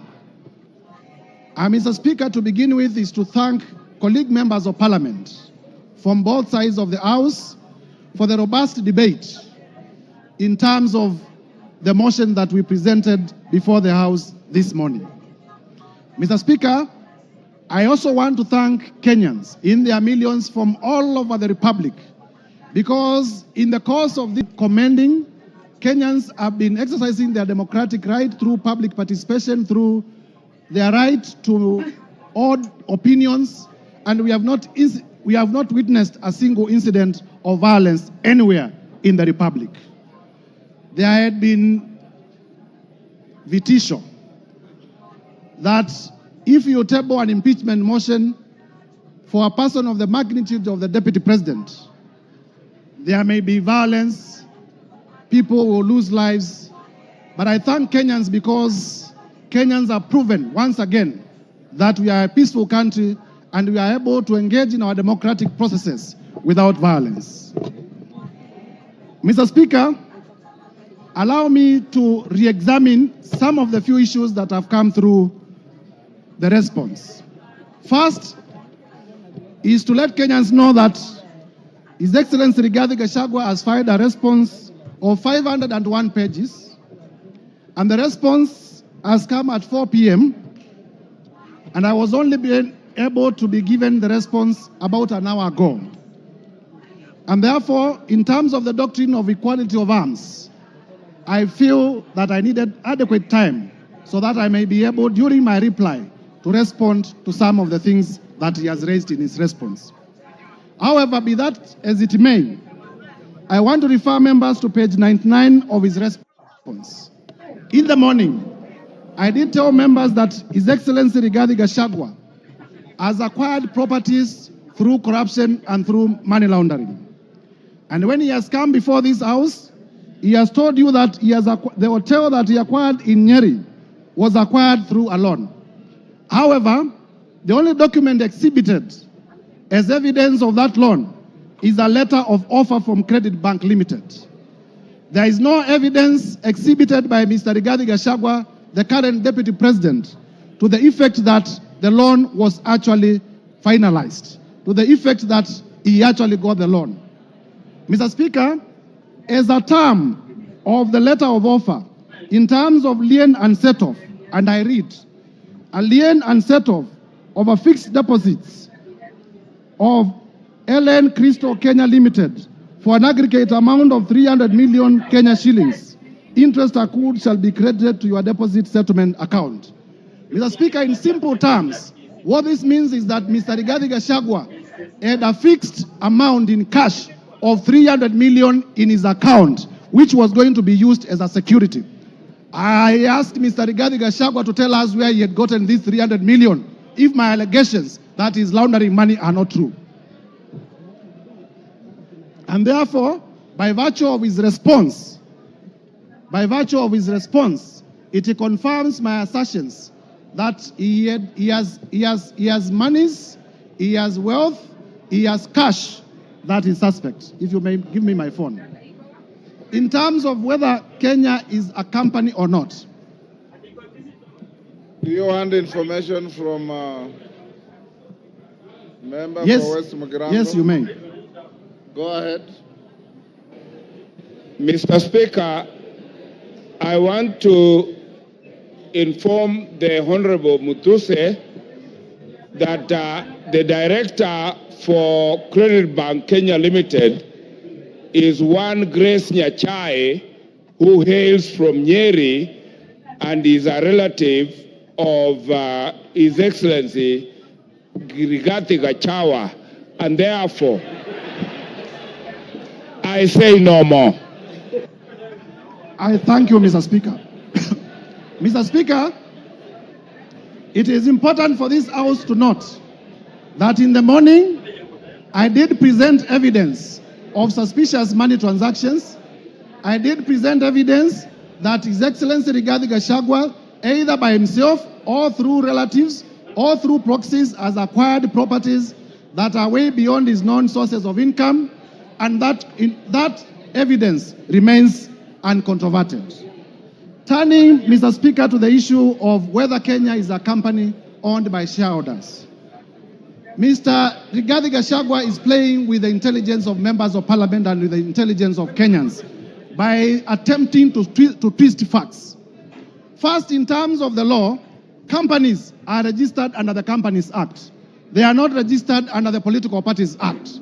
So to come before Kenyans and to say that there were coalition agreements registered and therefore those coalition agreements are companies is to play around with our intelligence, because we know companies are registered under the Companies Act, they are not registered under the Political Parties Act. Further, Mr. Speaker, this Rigathi Gachagua was selectively chosen the sections of the Kenya Kwanza coalition agreement to rely on, and he has failed to read the document in whole. Under clause 20 of the Kenya Kwanza coalition agreement, that clause provides as follows: that there is need to achieve an inclusive government that reflects the face of Kenya. Rigathi Gachagua chose not to tell us that the coalition agreement also talked about the face of Kenya and not a company of some people to the exclusion of others. Clause 6 of the Kenya Kwanza coalition agreement provides for respect for constitutionalism. The articles of the Constitution that I stated. It provides for respect to the rule of law. It provides for respect to the national values and principles of government under Article 10. And it provides for respect to devolution. Mr. Rigathi Gachagua did not tell us that. Clause 22G of the coalition agreement among the Kenya Kwanza political parties provides that there will be adjustments that may be necessary to accommodate the development priorities of other parts of the country to ensure equitable distribution of Kenya's national resources and wealth for the benefit of every citizen and every part of Kenya. This Mr. Rigathi Gachagua could not tell you because it was going to destroy his case. And therefore, honorable members, I urge you to find that Mr. Rigathi Gachagua, in his assertions about shareholding and a company, it was not in reference to political parties, it was in reference to regions, it was in reference to communities, and the evidence that we provided remains uncontroverted, and this ground must be confirmed. Mr. Speaker, on the issue of KEMSA, again, to show a man who is a flip-flop, yesterday on live television, Honorable Rigathi Gachagua admitted that he personally called Dr. Andrew Mulwa by his own phone yesterday on television. Today, appearing before us, he denies that he did not call him. So, which part of his testimony do we believe? Do we believe the testimony that he gave yesterday on national television, that he did call Dr. Andrew Mulwa, and that he sent his own son to Dr. Andrew Mulwa to collect the bid bond? Or do we believe the testimony that he has brought today, altered testimony that he has brought today? I urge you to find that Mr. Rigathi Gachagua indeed did call to influence investigations. On the issue of cabinet, Mr. Speaker, if you may allow me just 1 minute. On the issue of cabinet resolution, he has admitted and proceeded to justify that despite the existence of a valid cabinet decision in a cabinet meeting that he sat, he chose to defy that cabinet decision. And for that reason, Mr. Gachagua, by his own admission, must be removed from government. Mr. Speaker, as I conclude, this is the National Assembly of the Republic of Kenya. And for the National Assembly of the Republic of Kenya to assert its constitutional authority, Mr. Rigathi Gachagua must be impeached today. I urge members. Mr. Rigathi Gachagua, we have heard from members here, has made inflammatory remarks against the women of the Republic. For the respect of the women of the Republic of Kenya, Mr. Rigathi Gachagua must be impeached today. We have heard that Mr. Rigathi Gachagua has disinherited the widows of his own brother. And for the widows of Kenya, beginning from Madeira, to be safe, Mr. Rigathi Gachagua must be impeached today. And therefore, I urge members to find favor with my motion from clause 1 to clause 11. And as you vote to impeach Mr. Rigathi Gachagua. I thank you, Mr. Speaker, and I beg to move. Thank you. Honorable members on their feet, take your seats. Take your seats. Take your seats. Brighton, take your seats. Today you are very mobile.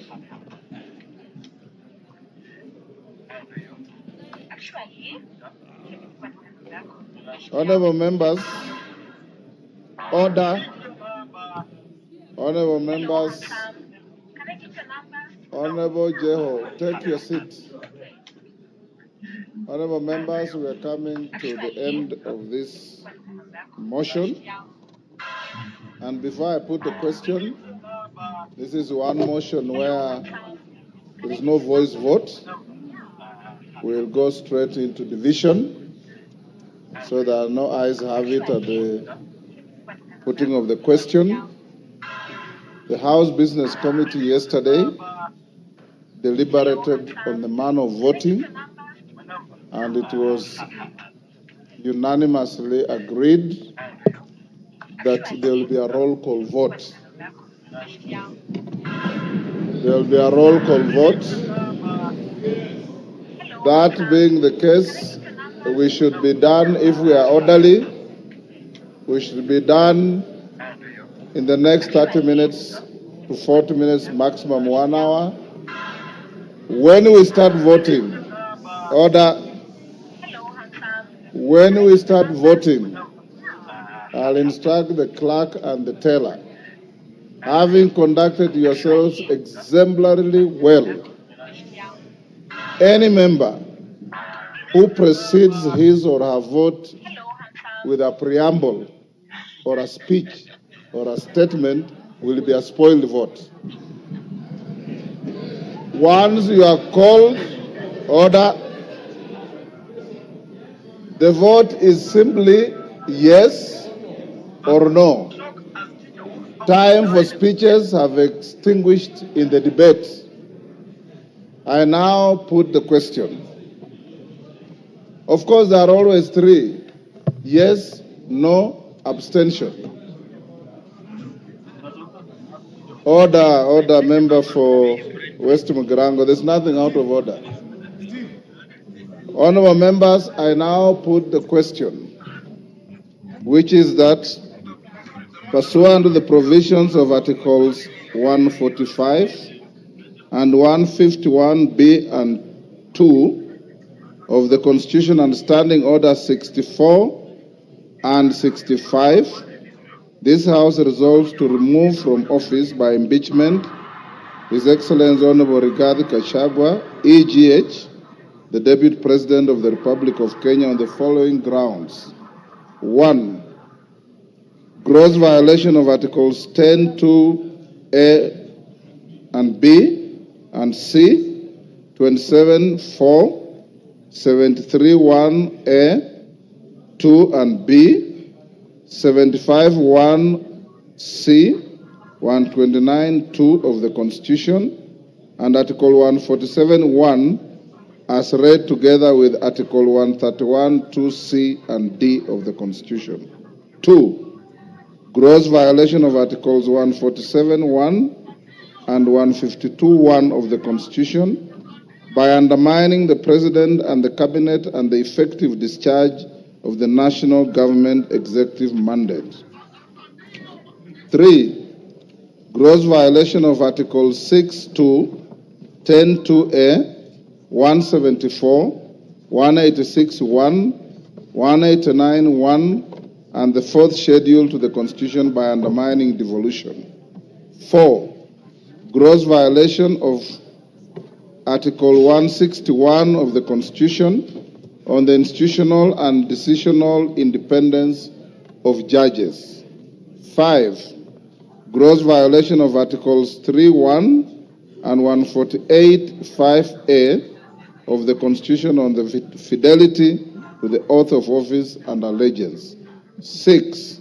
Serious reasons to believe that His Excellency the Deputy President has committed crimes under Sections 13(1)A and 62 of the National Cohesion and Integration Act. 7.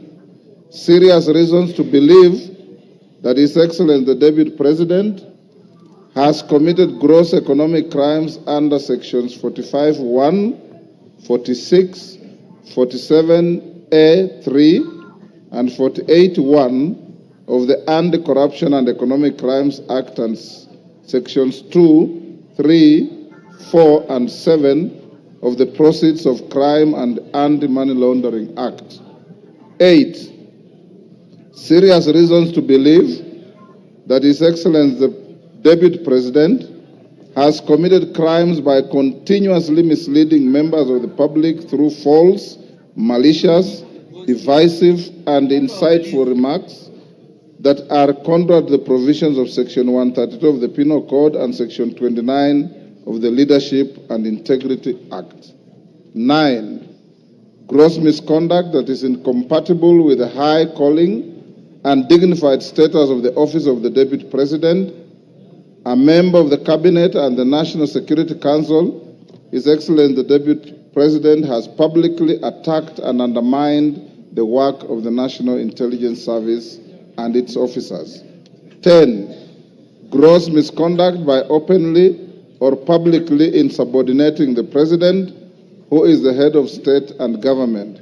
And 11. Gross misconduct by persistently bullying state and public officers. I now direct that the division bell be rung for 5 minutes. Then thereafter, we will go into voting process. As we do so, can the whips give us... Yes, Jeanette? Mr. Speaker, I propose that only the whips should be allowed to go out of the chamber, Mr. Speaker. The rest should remain seated. Yeah. Only the whips should be allowed to go out, Mr. Speaker. The rest of the members can sit and hold their things on the. That's the rule. That's the...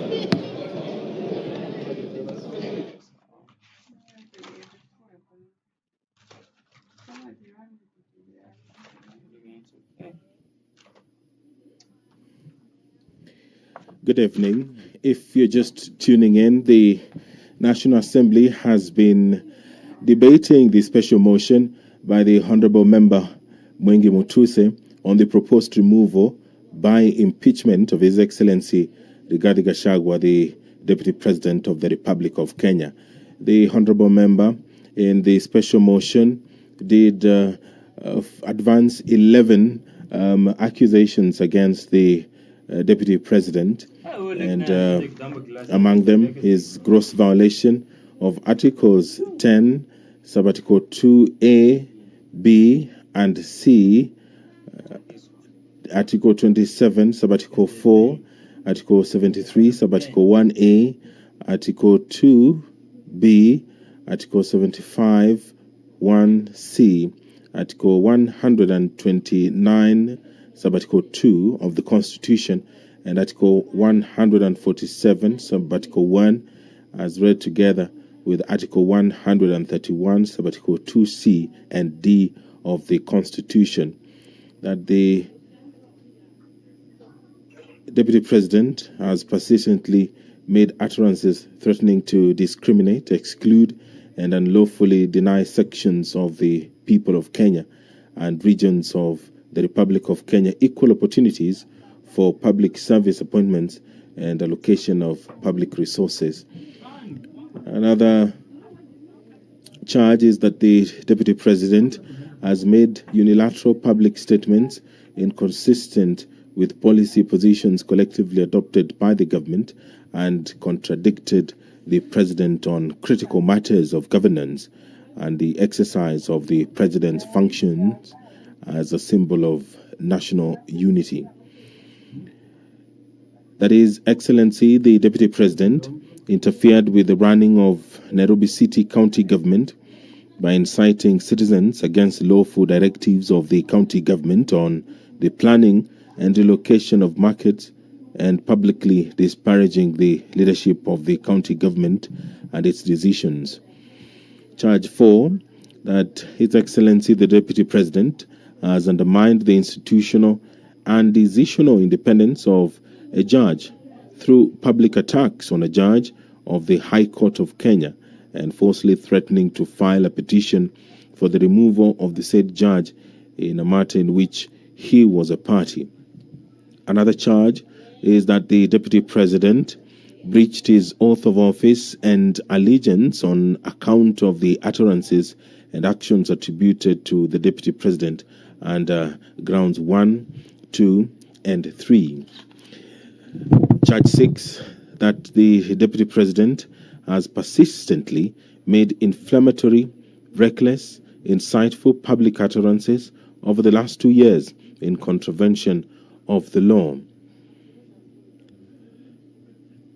Charge 7, that His Excellency the Deputy President has committed gross economic crimes, namely conflict of interest, abuse of office, and conspiracy to commit crimes under sections by inexplicably amassing property estimated at 5.2 billion shillings, that is incompatible with his known legitimate income earned by trading with the office of the Deputy President through proxies.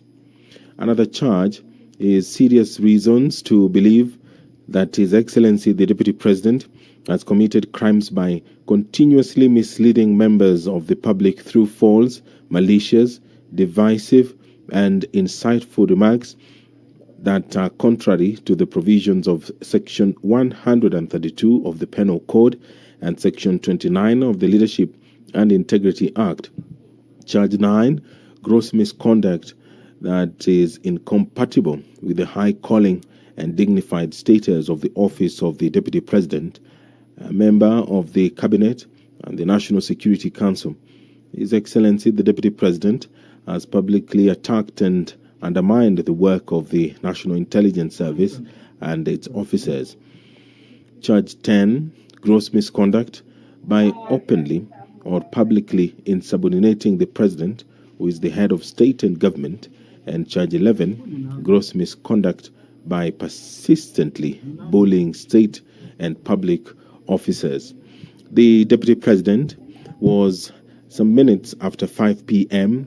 given the opportunity by the National Assembly to defend himself against these 11 allegations that have been leveled in this special motion which the members of the National Assembly have been debating today. And right now,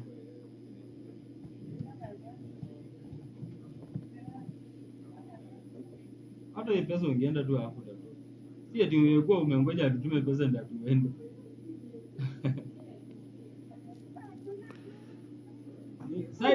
right now, the respective leadership in the House is whipping members to come into the chambers to allow the division to proceed. Remember that this requires more than 200 or at least 233 members of the National Assembly voting in affirmative, and they will be doing so through a roll call. Standing Order 65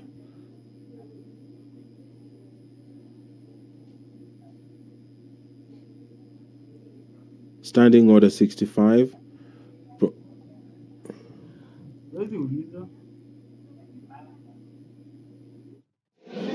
Honorable members, take your seats. Whips, you are satisfied your members are all in the House? Take your seats.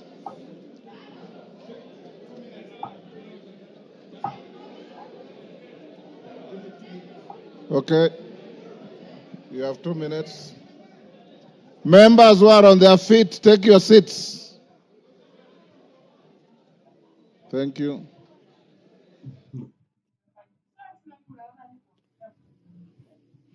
Standing Order 65 of the National Assembly provides for the procedure for removal of the Deputy President. And it says that where a member proposes the removal of the Deputy President on the grounds of physical or mental incapacity in terms of Article 150, Sub-Article 1A of the Constitution, Standing Order 63, which talks about procedure for removal of President on grounds of incapacity, shall, with necessary modifications, apply. We'll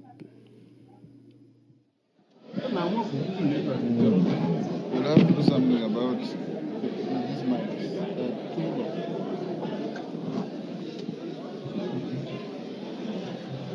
Take your seats, honorable members.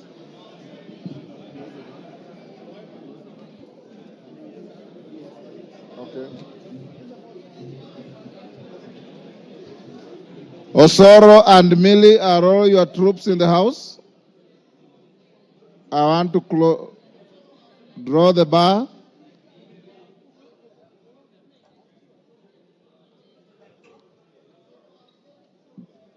Draw the bar.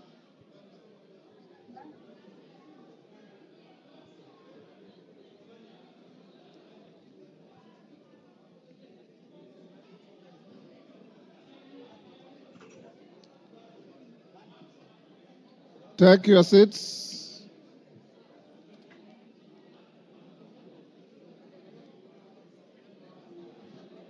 Honorable members, you may take your seats now. Honorable Dani Wanyama, take your seat. Honorable Minority Whip, take your seat. Honorable members, I have been given the following as whips, as tellers. For the ayes, the Honorable Zaire Janda MP and the Honorable Jared Okello MP. For the nays, the Honorable Onesmus Ngogoyo and Honorable Jane Njeri. You may come forward and join the clerks at the table. Now the voting order, the voting will be as follows. Order. We will start by calling out the Honorable Samal, member for Isiolo. Is it West? Isiolo North. You all know Honorable Samal has a condition and he needs to be assisted. So the clerk and the tellers will go to where he is. The clerk and one on either side go and take Honorable Samal's vote. Once you are done, the constituencies are numbered alphabetically from A to Z. So we'll start with probably Ainamoi is normally the first, and we'll end up with the last. Pardon?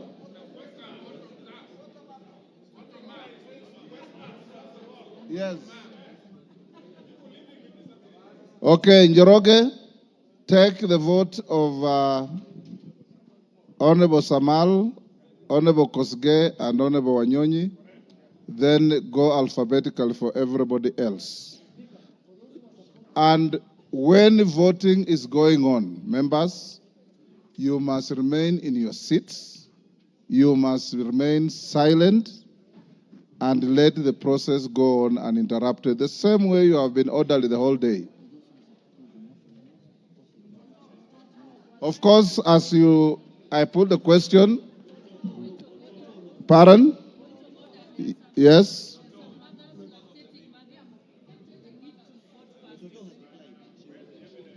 Toto has already indicated to the clerks that she'll wait and vote like everybody else. So she's not in a special case. Is Mother Wangara also lactating? I didn't know that. Now, clerk, those who are supporting the motion are voting yes. Those who are not are voting no. The tellers are, as I've told you, for yes, Janda and Okello, for no's, Kasheri and Gogoyo. Clerk, over to you. Voting starts now. Isiolo North, Lomwa Joseph Samal. Westlands, Wetangula Timothy Wanyonyi. Nominated member, Jackson Kosgei Kipkemoi.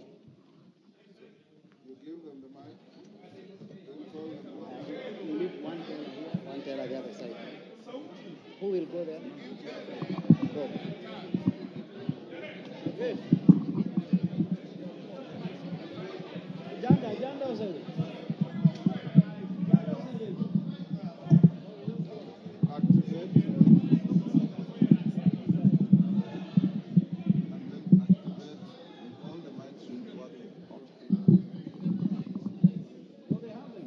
I, Tim Wanyonyi, Member of Parliament for Westlands, I vote no. I vote yes. I vote yes.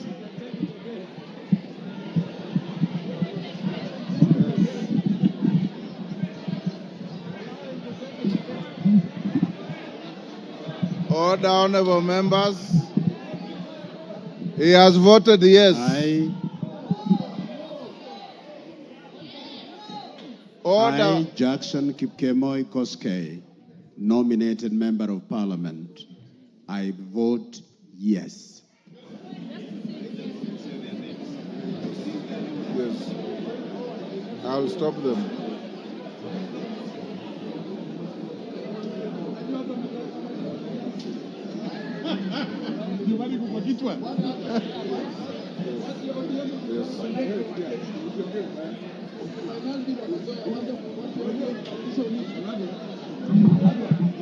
You are done with Honorable Samal? He can't talk. Honorable members, for the rest of the members, when your name is called, don't repeat your name. Just vote yes or no. Okay, go ahead, Njoroge.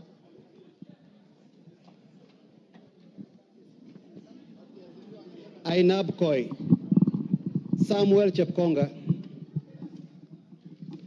Aina Moi, Benjamin Langat, Aldai, Marian Kitani, Alego Usonga, Samuel Atandi, Awendo, John Walter Owino, Bahati, Irene Joki, Balambala, Shurie Abdi Omar, Baringo County, Florence Jamatia, Baringo Central, Joshua Kandie, Baringo North, Joseph Maglap, Baringo South, Charles Cameron,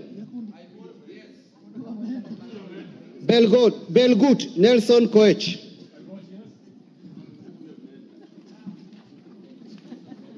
Bobasi, Innocent Obiri,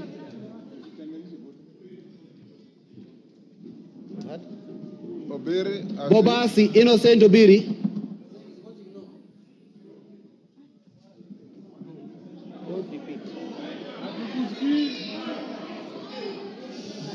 Bamachoge Borabu, Nolfason Obadia, Bamachoge Chache, Alpha Miruka Ondieki, Bomet County, Linet Chepkorir Toto, Bomet Centro, Richard Cheriot Kilel, Bomet East, Richard Kipkemoi Yegon, Bonchari, Charles Onchoke, Bonchari, Charles Onchoke, Is voted yes. Bondo, Gideon Ochanda, Borabu, Patrick Osero, Budalangi, Raphael Sauti Bita Wanjala,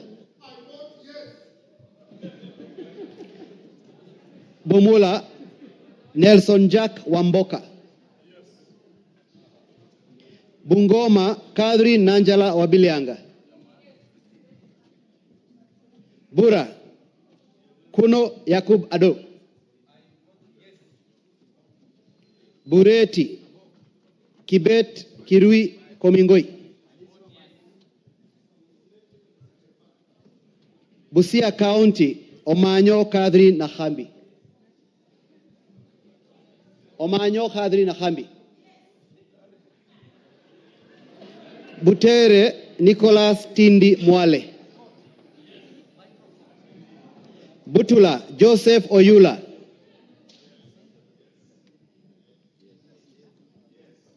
Buuri Muruidhania Rindikiri Mugambi, Centro Imenti Moses Nguchine Kirima, Centro Imenti Moses Kirima Nguchine, Changamwe Omar Mwinyi,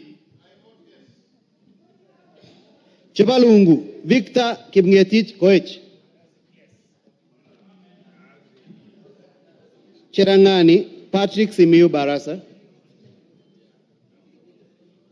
Cherangani Patrick Simiyu Barasa,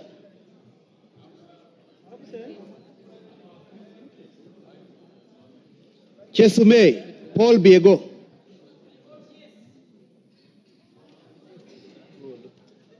Chuka Iganga Ng'ombe, Patrick Ntwega Munene.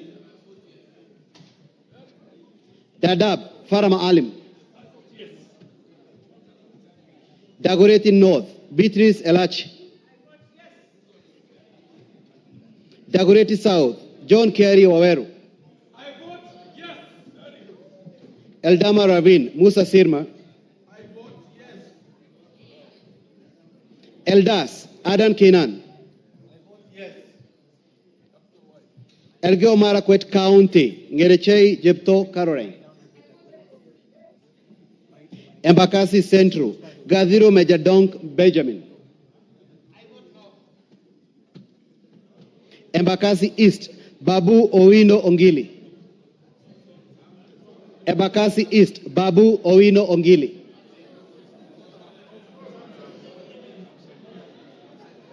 Embakasi North, James Gakuya. Embakasi South, Julius Mawade.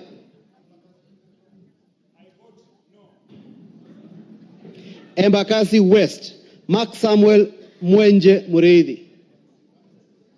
Embakasi West, Mark Samuel Mwenje Mureithi.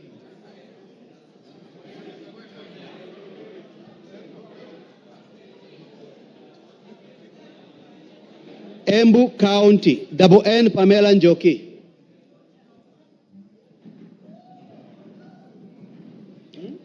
Mgwen. Njoki is? No. Njoki is no. Mgwen. Lelmegit Jose Gipto. Emuhaya Omboko Milemba. Emura Dikir Johanna Ngeno. Endebes Robert Pukose. Fafi Yakub Farah. Funyula Oundo Wilberforce. Galole Said Buya Hiribai Said Poster. Ganze Charo Kenneth Tungule. Garissa County, Udgon Amina Siad. Garissa Township, Major Deko Baro. Garsen, Ali Wario Guyo. Katanga, Wakili Mureu. Gatondo North, Kururia Njoroge.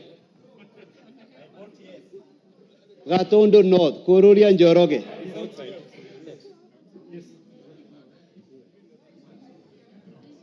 Gatondo South, Gabriel Gaduka Kagombe. Gem, Elisha Odhiambo.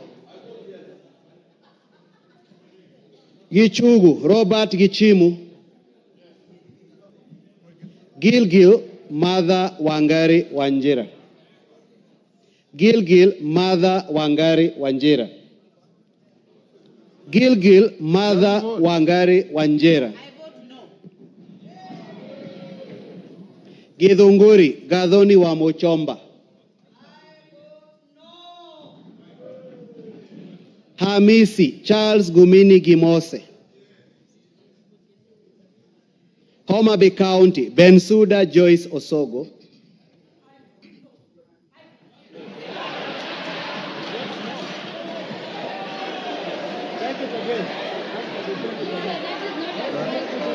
Pardon? Take the vote again. Order, Bensuda utaitwa tena.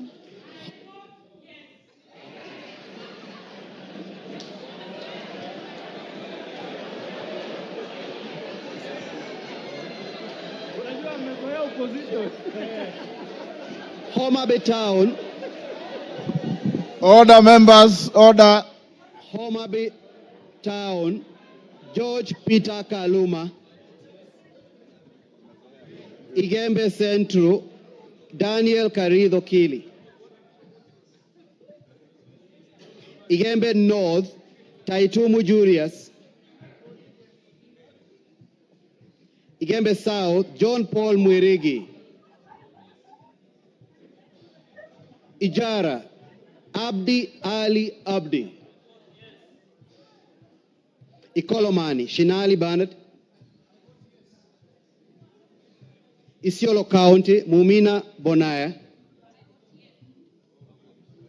Isiolo North, Isiolo South, Bidu Tubi Mohammed.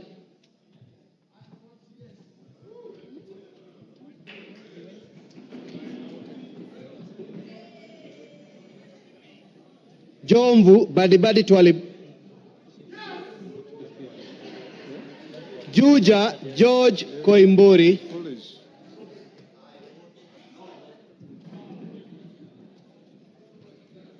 Kabete James Gedua wa Mashukuru. Kabete James Gedua wa Mashukuru. Kabondo Kasipul Ivo Bara. Kabuchai Kalasinga Joseph.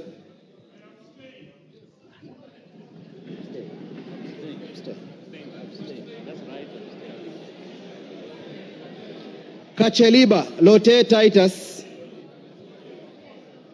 Kacheliba Lote Titus.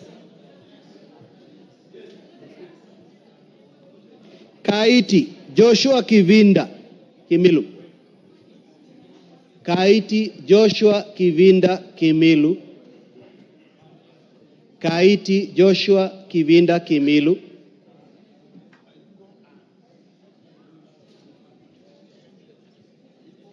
Kajiado County Lea Sankaire. Kajiado County Lea Sankaire. Kajiado Central Memusi Elijah.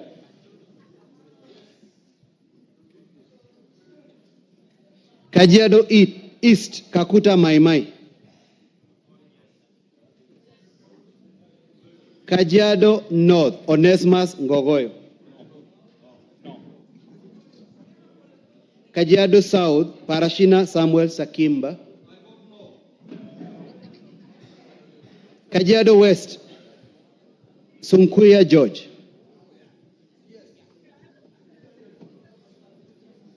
Kakamega County Elsie Muhanda. Kaloleni Paul Katana. Kamukonji Hassan Yusuf. Kamukonji Hassan Yusuf.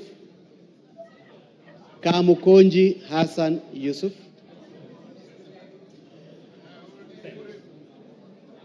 Kandara Chege Njuguna. Kandui John Makali.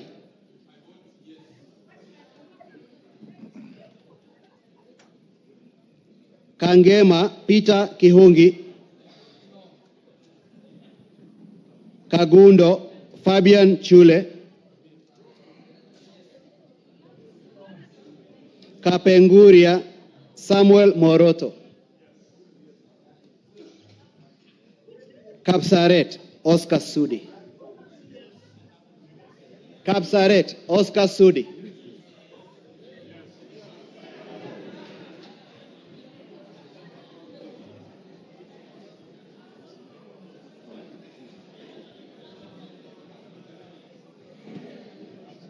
Karachuonyo Okwome Andrew Adipo. Kasarani Karauri Ronald Kamwiko. Kasipul Were Charles Ongondo.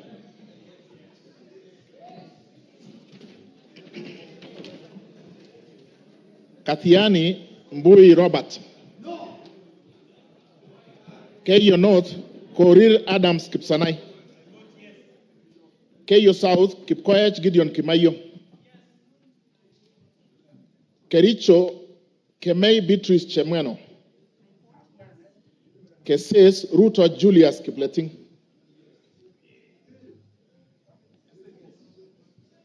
Keses Kuisero Wangaya Christopher Aseka. Kiambaa Wanjiko John Jogona.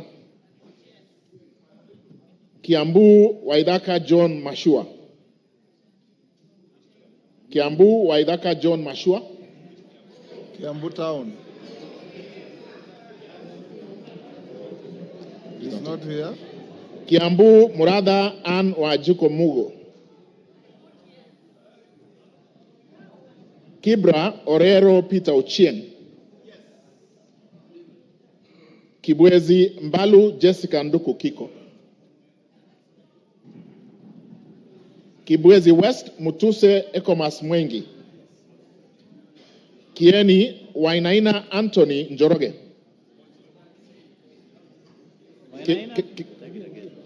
Kieni Wainaina Anthony Njoroge.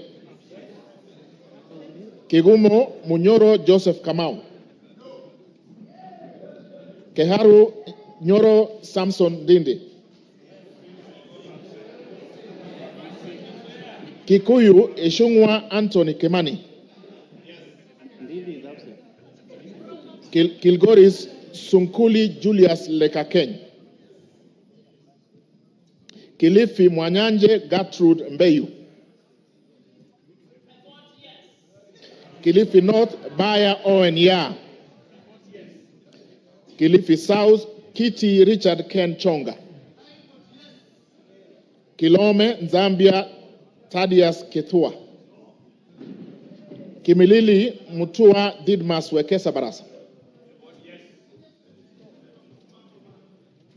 Kiminini Bisao Morris Kakai. Kinango Rai Samuel Gonzi. Gonzi Rai.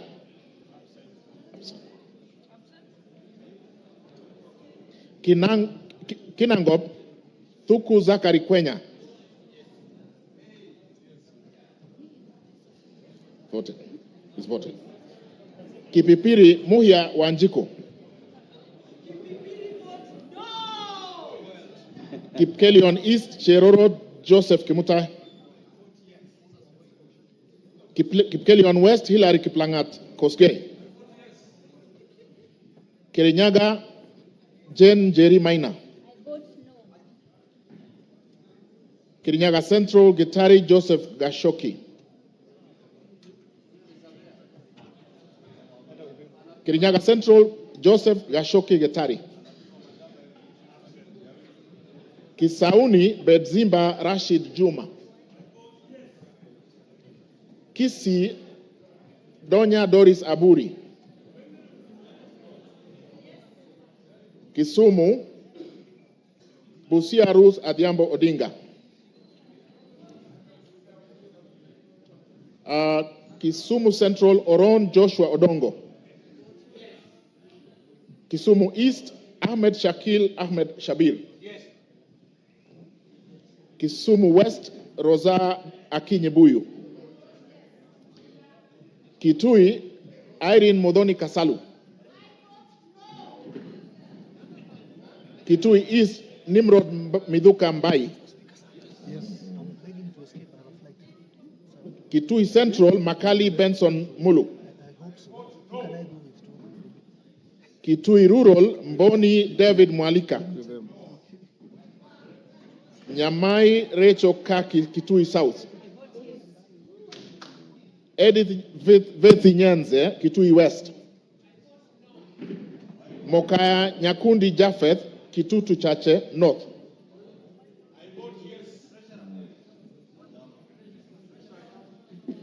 You take it from where? I will repeat from Kitui South. Rachel Kaki Nyamai. She voted. Yes. Nyanza Edith Vethi. She voted. Nyakundi Japheth Mokaya. I vote yes.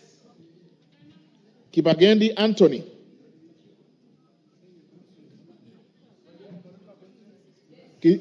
Kitutu Chache South. Amesema? No.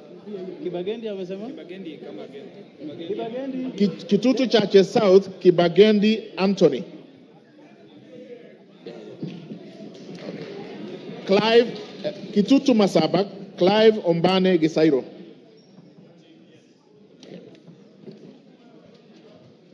Konoin Brighton Leonard Yegon. Kuresoi North Mutai Alfred Kibrono. Kuresoi North. Okay. Joseph Kipkoske Tanui, Kuresoi South. Okay. Kuria East, Masairo Marwa Kitayama. Kuria West, Robi Matthias Nyamabe. Kwale, Masito Fatuma Hamisi. Kwanza, Wanyonyi Ferdinand Kevin. Lafi, Abdurrahman Mohammed Abdi. Lakdera, Mohammed Abdikadir Hussein. Laikipia, Jane Wangeshi Kagiri. Laikipia East, Festus Mwangi Kionjuri. Laikipia North, Sarah Paulata Korere. Ndio. Laikipia West, Stephen Washira Karani. Laisamis, Joseph Lekuton. Lamu, Monica Mudoni Marufu. Lamu East, Obor Weida Muhammad. Lamu West, Modama Stanley Moiruri. Langata, Felix Odiwor Kode. Kahangara, Larry, Joseph Mburu Kahangara. Likoni, Mishi Juma Hamisi Mboko. Likuyani, Innocent Maino Mugabe. Limuru, John Kiragu Shege. Loima, Akuja Protas Ewesit. Luanda, Dick Maungu Oyugi.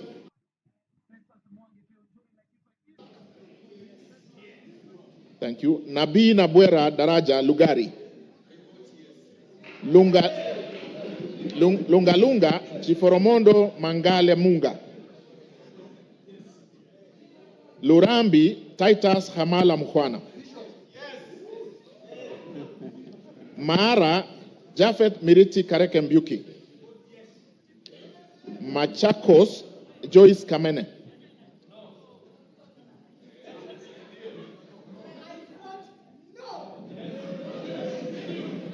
Machakos Town, Caleb Mutiso Mule.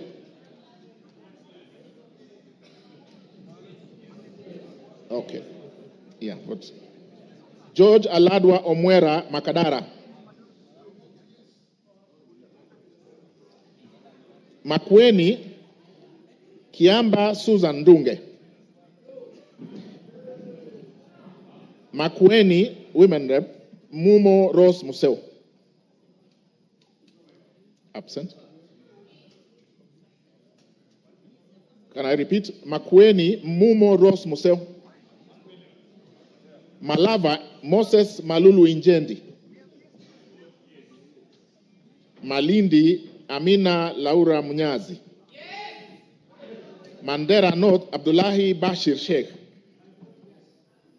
Mandera Khair Kasim Sheikh. Mandera East Abdurrahman Hussein Wetan Muhammad. Mandera South Abdul Ibrahim Haro. Mandera West Yusuf Adan Haji. Manyata John Gitonga Mwaniki Mukunji. Maragwa Mary Wamaua Waidira Njoroge. Marakwet East David Kangogo Bowen. Marakwet West Timothy Kipchumba Toroitich. Marsabit Naomi Jilo Wako.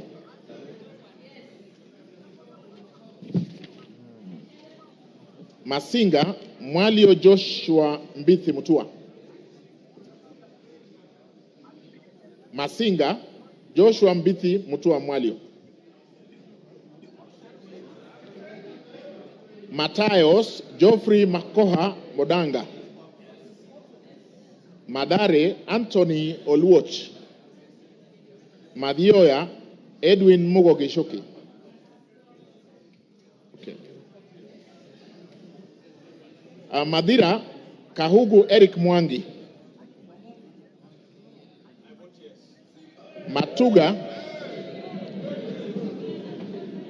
Matuga Tandaza Kasim Sawa. Okay. Matungu Nabulindo Peter Oscar. Is there? Yeah, Tandaza is there.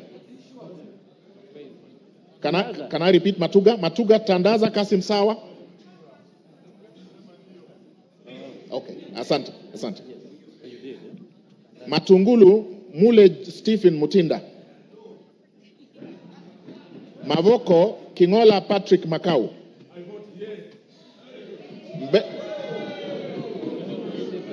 Mbere North Geoffrey Kariuki Kiringa. Mbere South Nebat Bernard Murioki. Mboni Nzioka Erastus Kivasu. Meru Kailemia Elizabeth Karab. Migori Mohammed Fatuma Zainab. Mogotio Kiborek Ruben. Moiben Phyllis Chepkemoy Barto. Molo Francis Kuria Kimani. Mombasa Zamzam Muhammad Chimba. Mosob Abraham Kipsang Kirwa. Moyale Jaldesa Guyo Wako. Msambweni Jaldesa. Okay, capture, thank you. Msambweni Badr Salim Faisal. Mount Elgon Fred Kapondi Chesebe. Muhoroni James Onyango Oyo. Mukorweini Gishoi Kagusha John Philip. Mumias East Salasia Peter Kalerwa.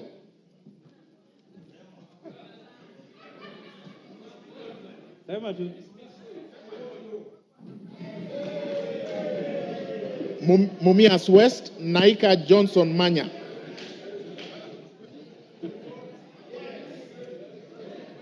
Moranga Betty Njeri Maina.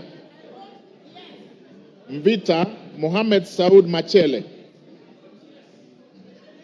Mwala Musau Vincent Musioka.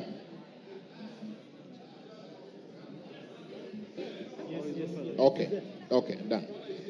Mwatate Peter Mbogo Shake. Peter Mbogo Shake.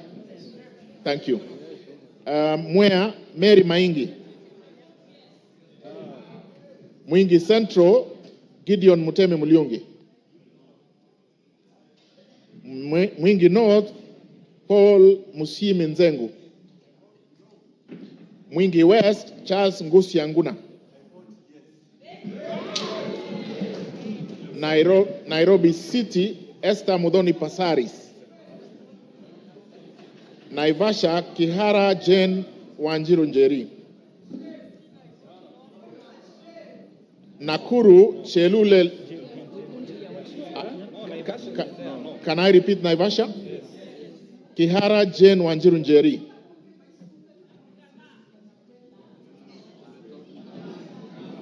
Nakuru Liza Chepkorir Chelule. Nakuru Town East Gikaria David. Nakuru Town West Arama Samuel. Nambale Mulanya Geoffrey Ekesa. Nandi Cynthia Chepkoske Muge. Nandi Hills Bernard Kibor Kitur. Narok Rebecca Nonaishi Tonke.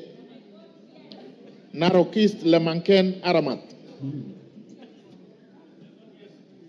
Narok North Agnes Mantaine Pareye. Narok South, Olentutu Kitilai. Narok West, Gabriel Koshal Tongoyo. Navaholo, Emmanuel Wangwe. Ndaragwa, Gachagua George N.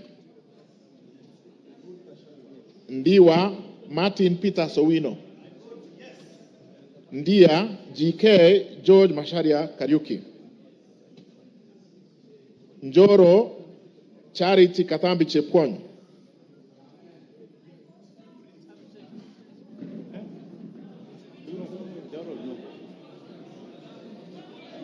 North Hor, Guyo Adi Wario. North Imenti, Abdul Rahim Dawood. North Mogirango, Joash Nyamache Nyamoko.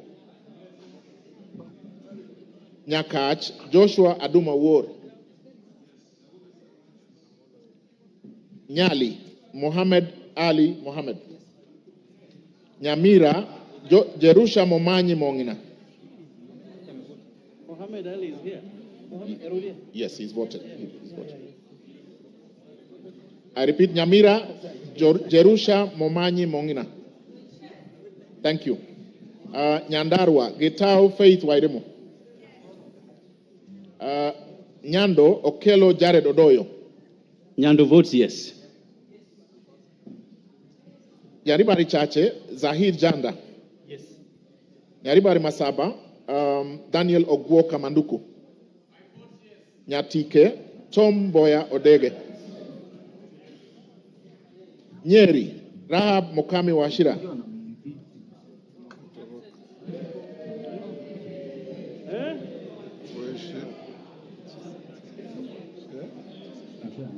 Nyeri Town, Duncan Maina Madenge.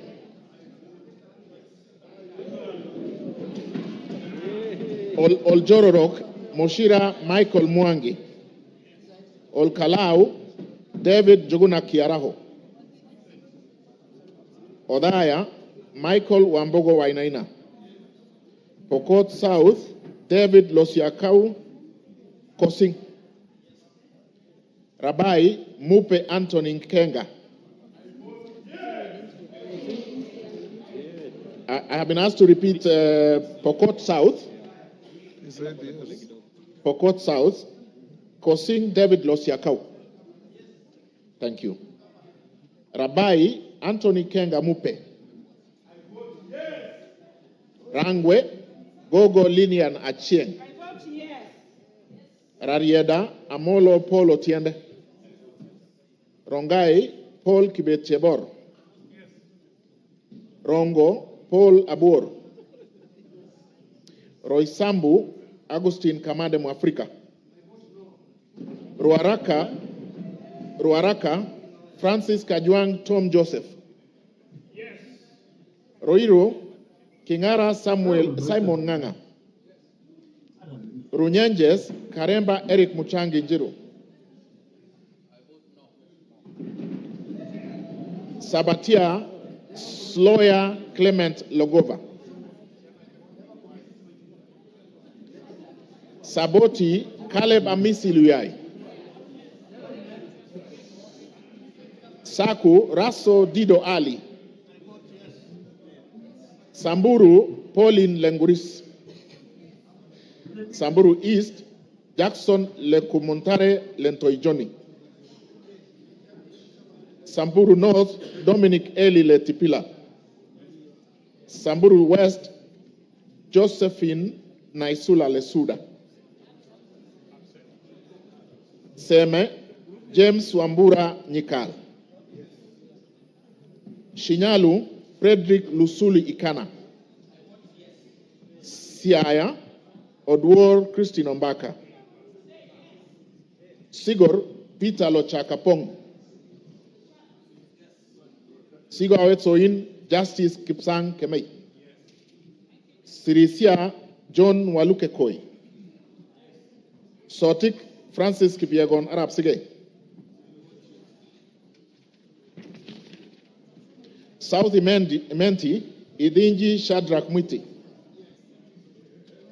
South Mogirango, Onyego Silvana Sosoro. Soy, David Kiplagat. Starehe, Maina Mwago Amos. Suba North, Millie Grace Akoto Diambo. Suba South, Karoli Omondi. Subukia, Kashobe Samuel Kenudia. Suna East, Mohammed Junaid Sheikh Nu. Suna West, Peter Francis Masara. Taita Taveta, Lydia Haika Mnene Mizigi. Tana River, Amina Dika Abdullahi. Tarbaj, Hussein Abdi Bare. Taveta, John Okano Bwire. Teso North, Edward Kaunya Oku.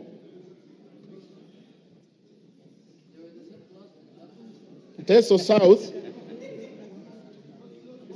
can I repeat Teso North? Oku Edward Kaunya. Thank you. Teso North, Oku Edward Kaunya. Yeah, he has voted. Sorry, Teso South, Otucho Mary Emase. Tetu, Geoffrey Wandeto Mwangi. Daraka, Murugara George Gitonga. Daraka Nithi, Susan Ngugi Nduyo. Thika Town, Nganga Alice Wamboi. Tiati, William Kamket Kasait. Tigania East, Lawrence Purwaburi. Tigania West, John Kanwithia Motunga. Tinderet, Julius Melikibiwot. Tongaren, John Murumba Chikati.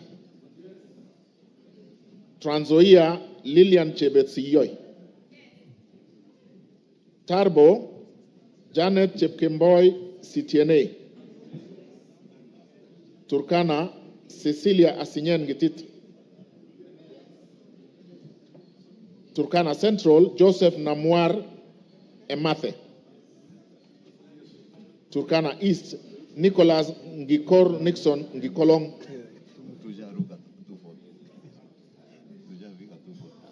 Turkana North, Paul Ekwom Nabuin. Is there? Yeah. Okay. Turkana South, John Ariko Namoit. Turkana West, Daniel Epuyo Nanok. Wasingishu, Gladys Jepkoskei Boss. Ugenya, Ochieng David Ouma. Uriri, Nyamita Mark Ogola. Vihiga, Kagesi Kivai Ernest Ogesi. Vihiga, Adagala Beatrice Kahai. Voi, Hamis Chome Abdi.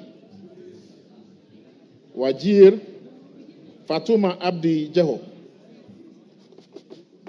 Wajir West, Aden Daudi Muhammad.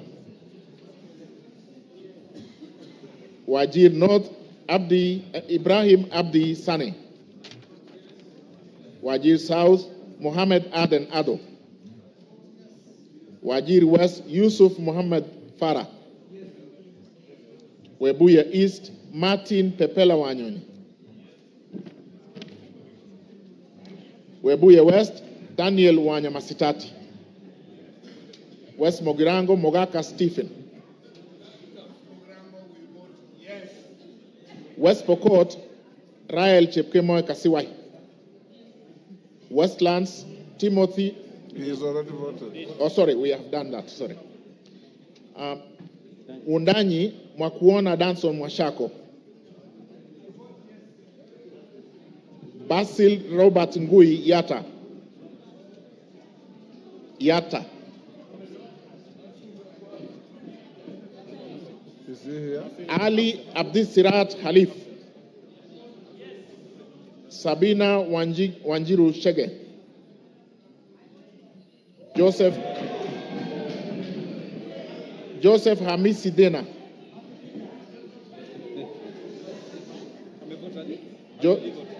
My vote yes. Joseph Hamisi Dena. Okay. Suleka Hulbale Harun. Dorothy Mudoni Kiara. Joseph Wainaina Iraya. Irene Joseph Wainaina Iraya. He's voted. Okay. Yes. Irene Nyakerario Mayaka. Umulher Harun Muhammad. Teresia Wanjiro Mwangi.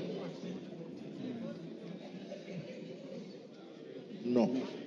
Abubakar Ahmed Tali. Yeah. Abubakar Tali. Thank you. You finished? Honorable members, order. Is there any member present who has not had his or her name called out? Is there? Yes.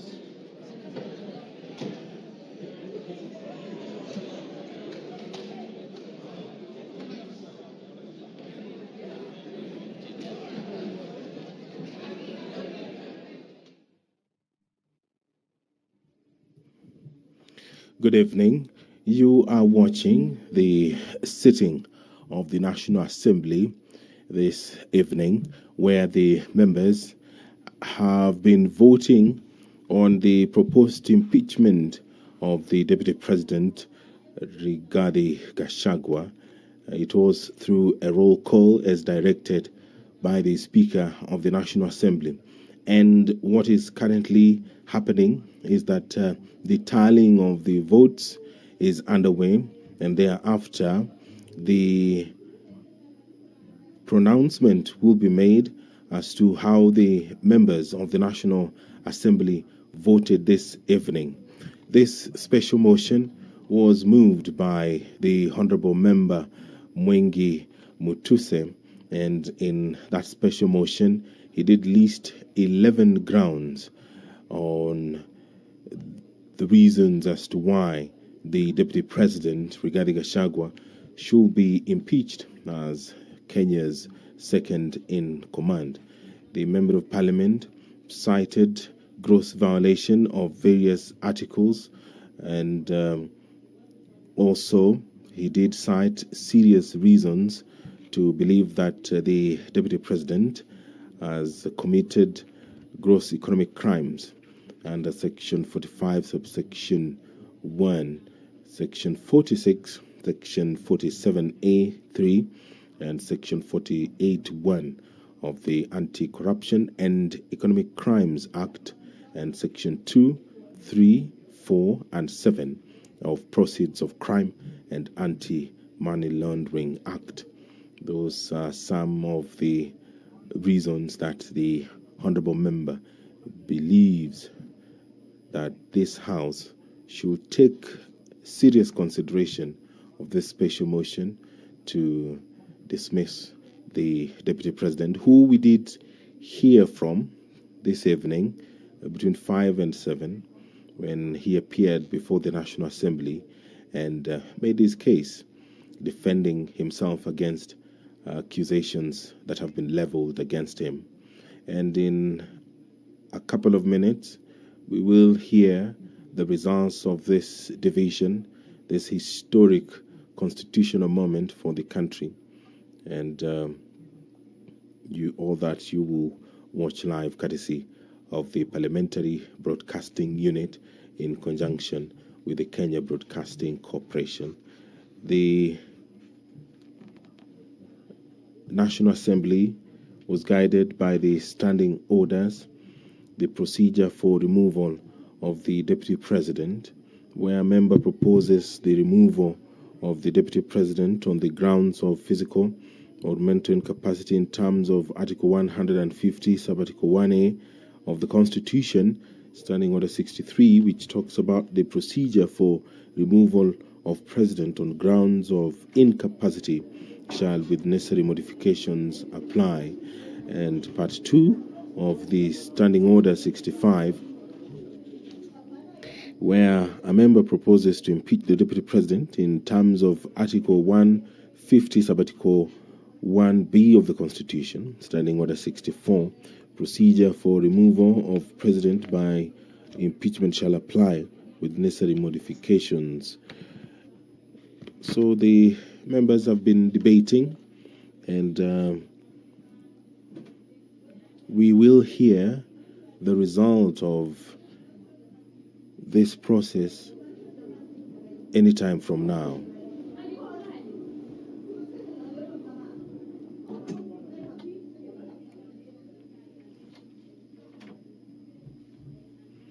Standing Order 64 of the National Assembly provides for the procedure for removal of President by impeachment. Now, the Standing Order 65 borrows heavily from Standing Order 64, and these procedures, they're quite a number, and some of them have been used in this business that the National Assembly began in the morning, and the culmination of it will be heard any time from now. And if you can see on your screen, the Deputy Speaker of the National Assembly, Honorable Gladys Bose, has taken the seat, and that means that she will perhaps be the one who will make the announcement after the tabulation and the tallying of the votes that has concluded, been done. The number required to vote in affirmative, according to the provisions of the Constitution, is 233 members. That is the threshold required to impeach the Deputy President. And there the Speaker has returned. The Deputy Speaker had been holding fort briefly, and anytime from now, the Speaker will call for the announcement of the votes,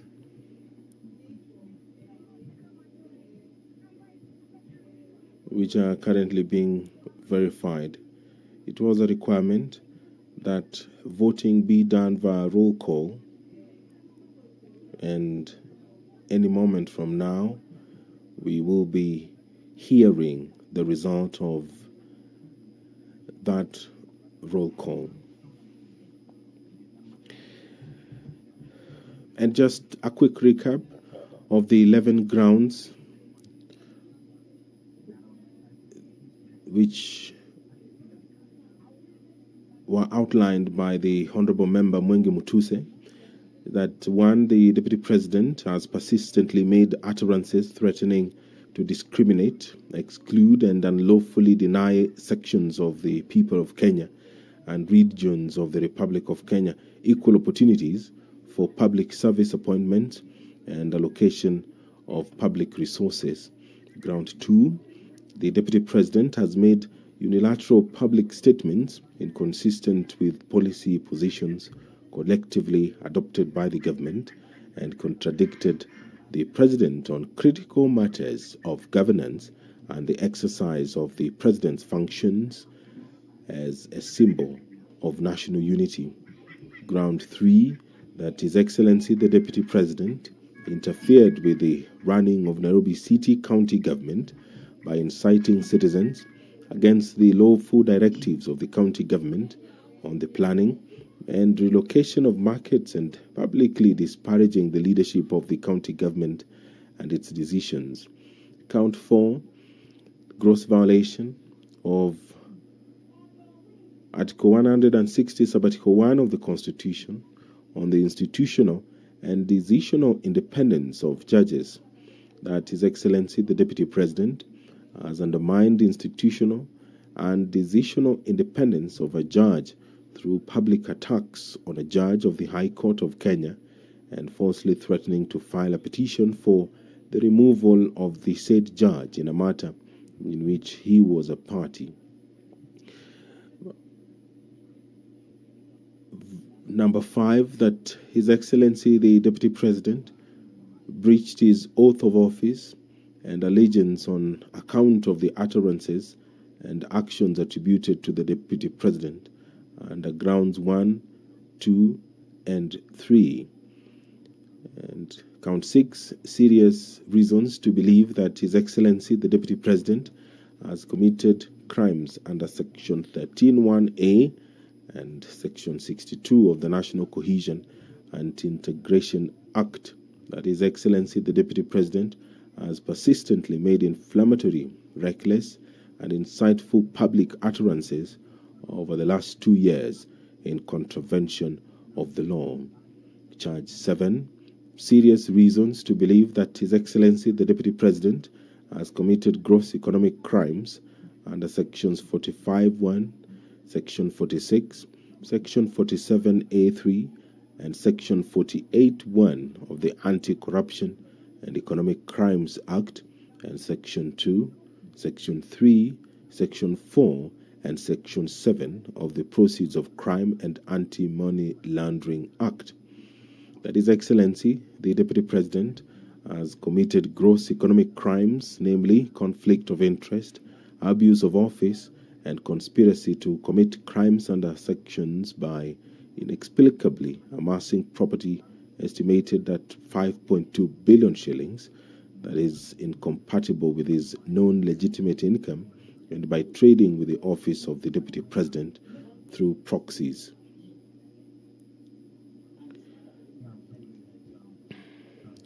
Charge 8, serious reasons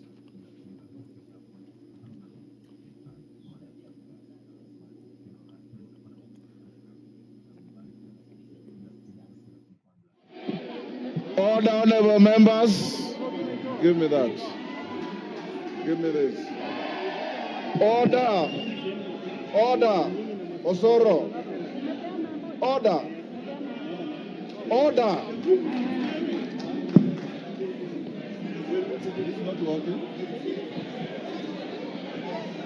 Congratulations. Order. Congratulations. Order, members. Take your seats. Order. Angol, take your seat. Order, members, take your seats.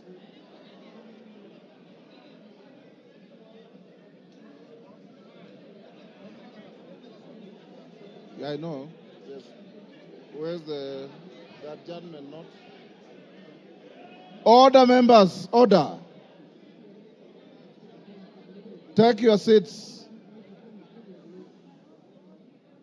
Order, honorable members, take your seats for the tellers.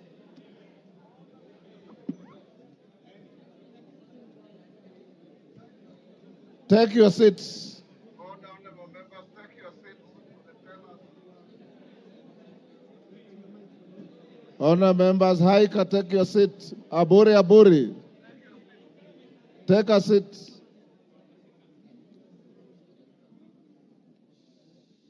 Tongoyos, take your seats. Take your seats, members. All is well that ends well. You have been very orderly, and I must salute you. Tell us, you may now approach the chair and announce the results.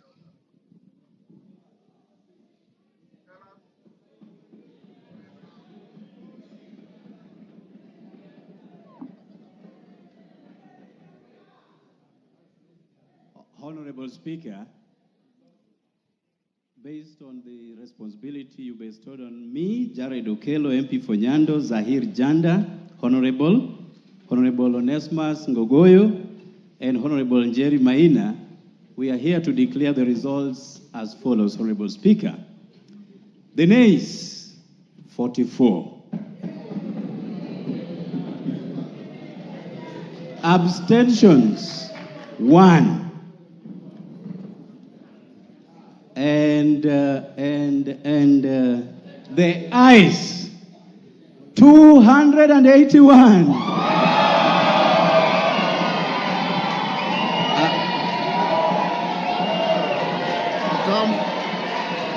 Come forward.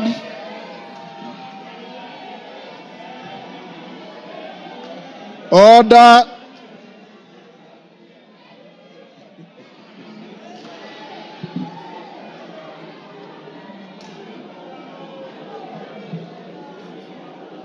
Take your seats. Order, members, order. The House is still in session. Tellers, take your seats. Bensouda, take your seat.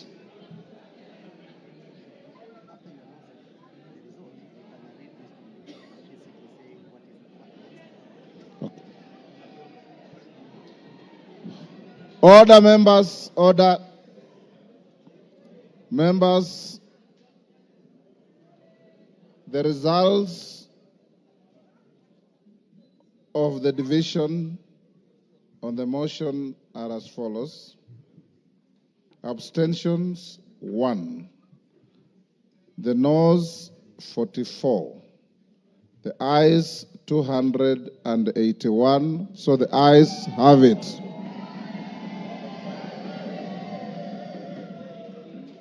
And the results brought to the Speaker are duly signed by all the 4 nominated tellers. Honourable members, I have a short communication following that. Before.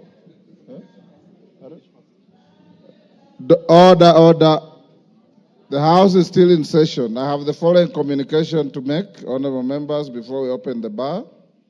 On the decision of the National Assembly, on the special motion on the proposed removal from office by impeachment of His Excellency RIGATHI GACHAGUA, the Deputy President of the Republic of Kenya. Honourable members, as I had guided the House earlier in today's sitting, Article 145(2) of the Constitution sets a threshold of at least 2/3 of the members of the National Assembly to vote in support of a special motion for proposed removal by impeachment of the Deputy President of the Republic for the motion to be carried.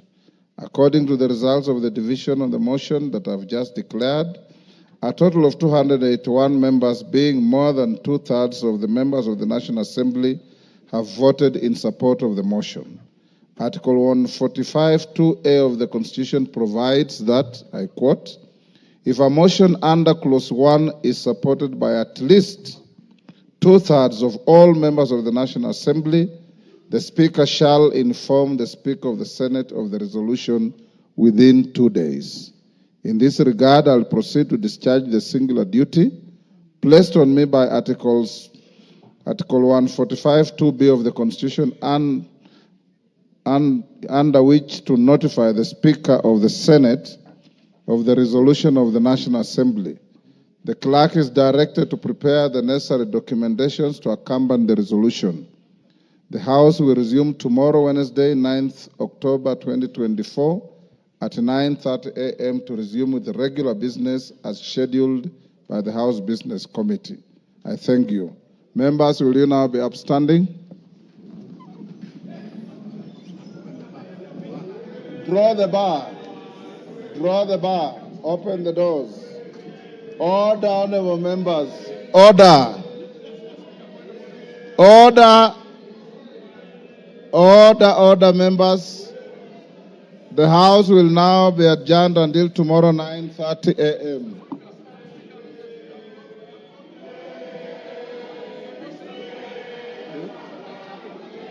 I have.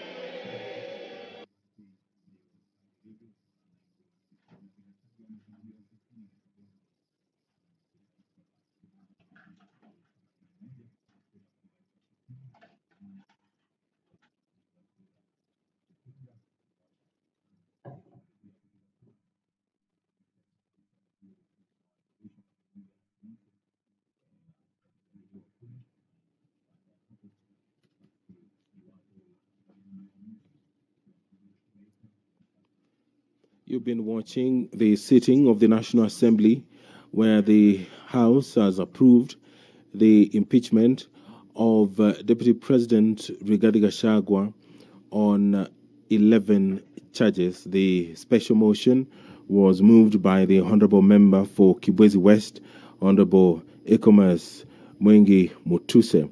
This broadcast has been brought to you by the Parliamentary Broadcasting Unit in conjunction with the Kenya Broadcasting Corporation. My name is Edward Kabasa.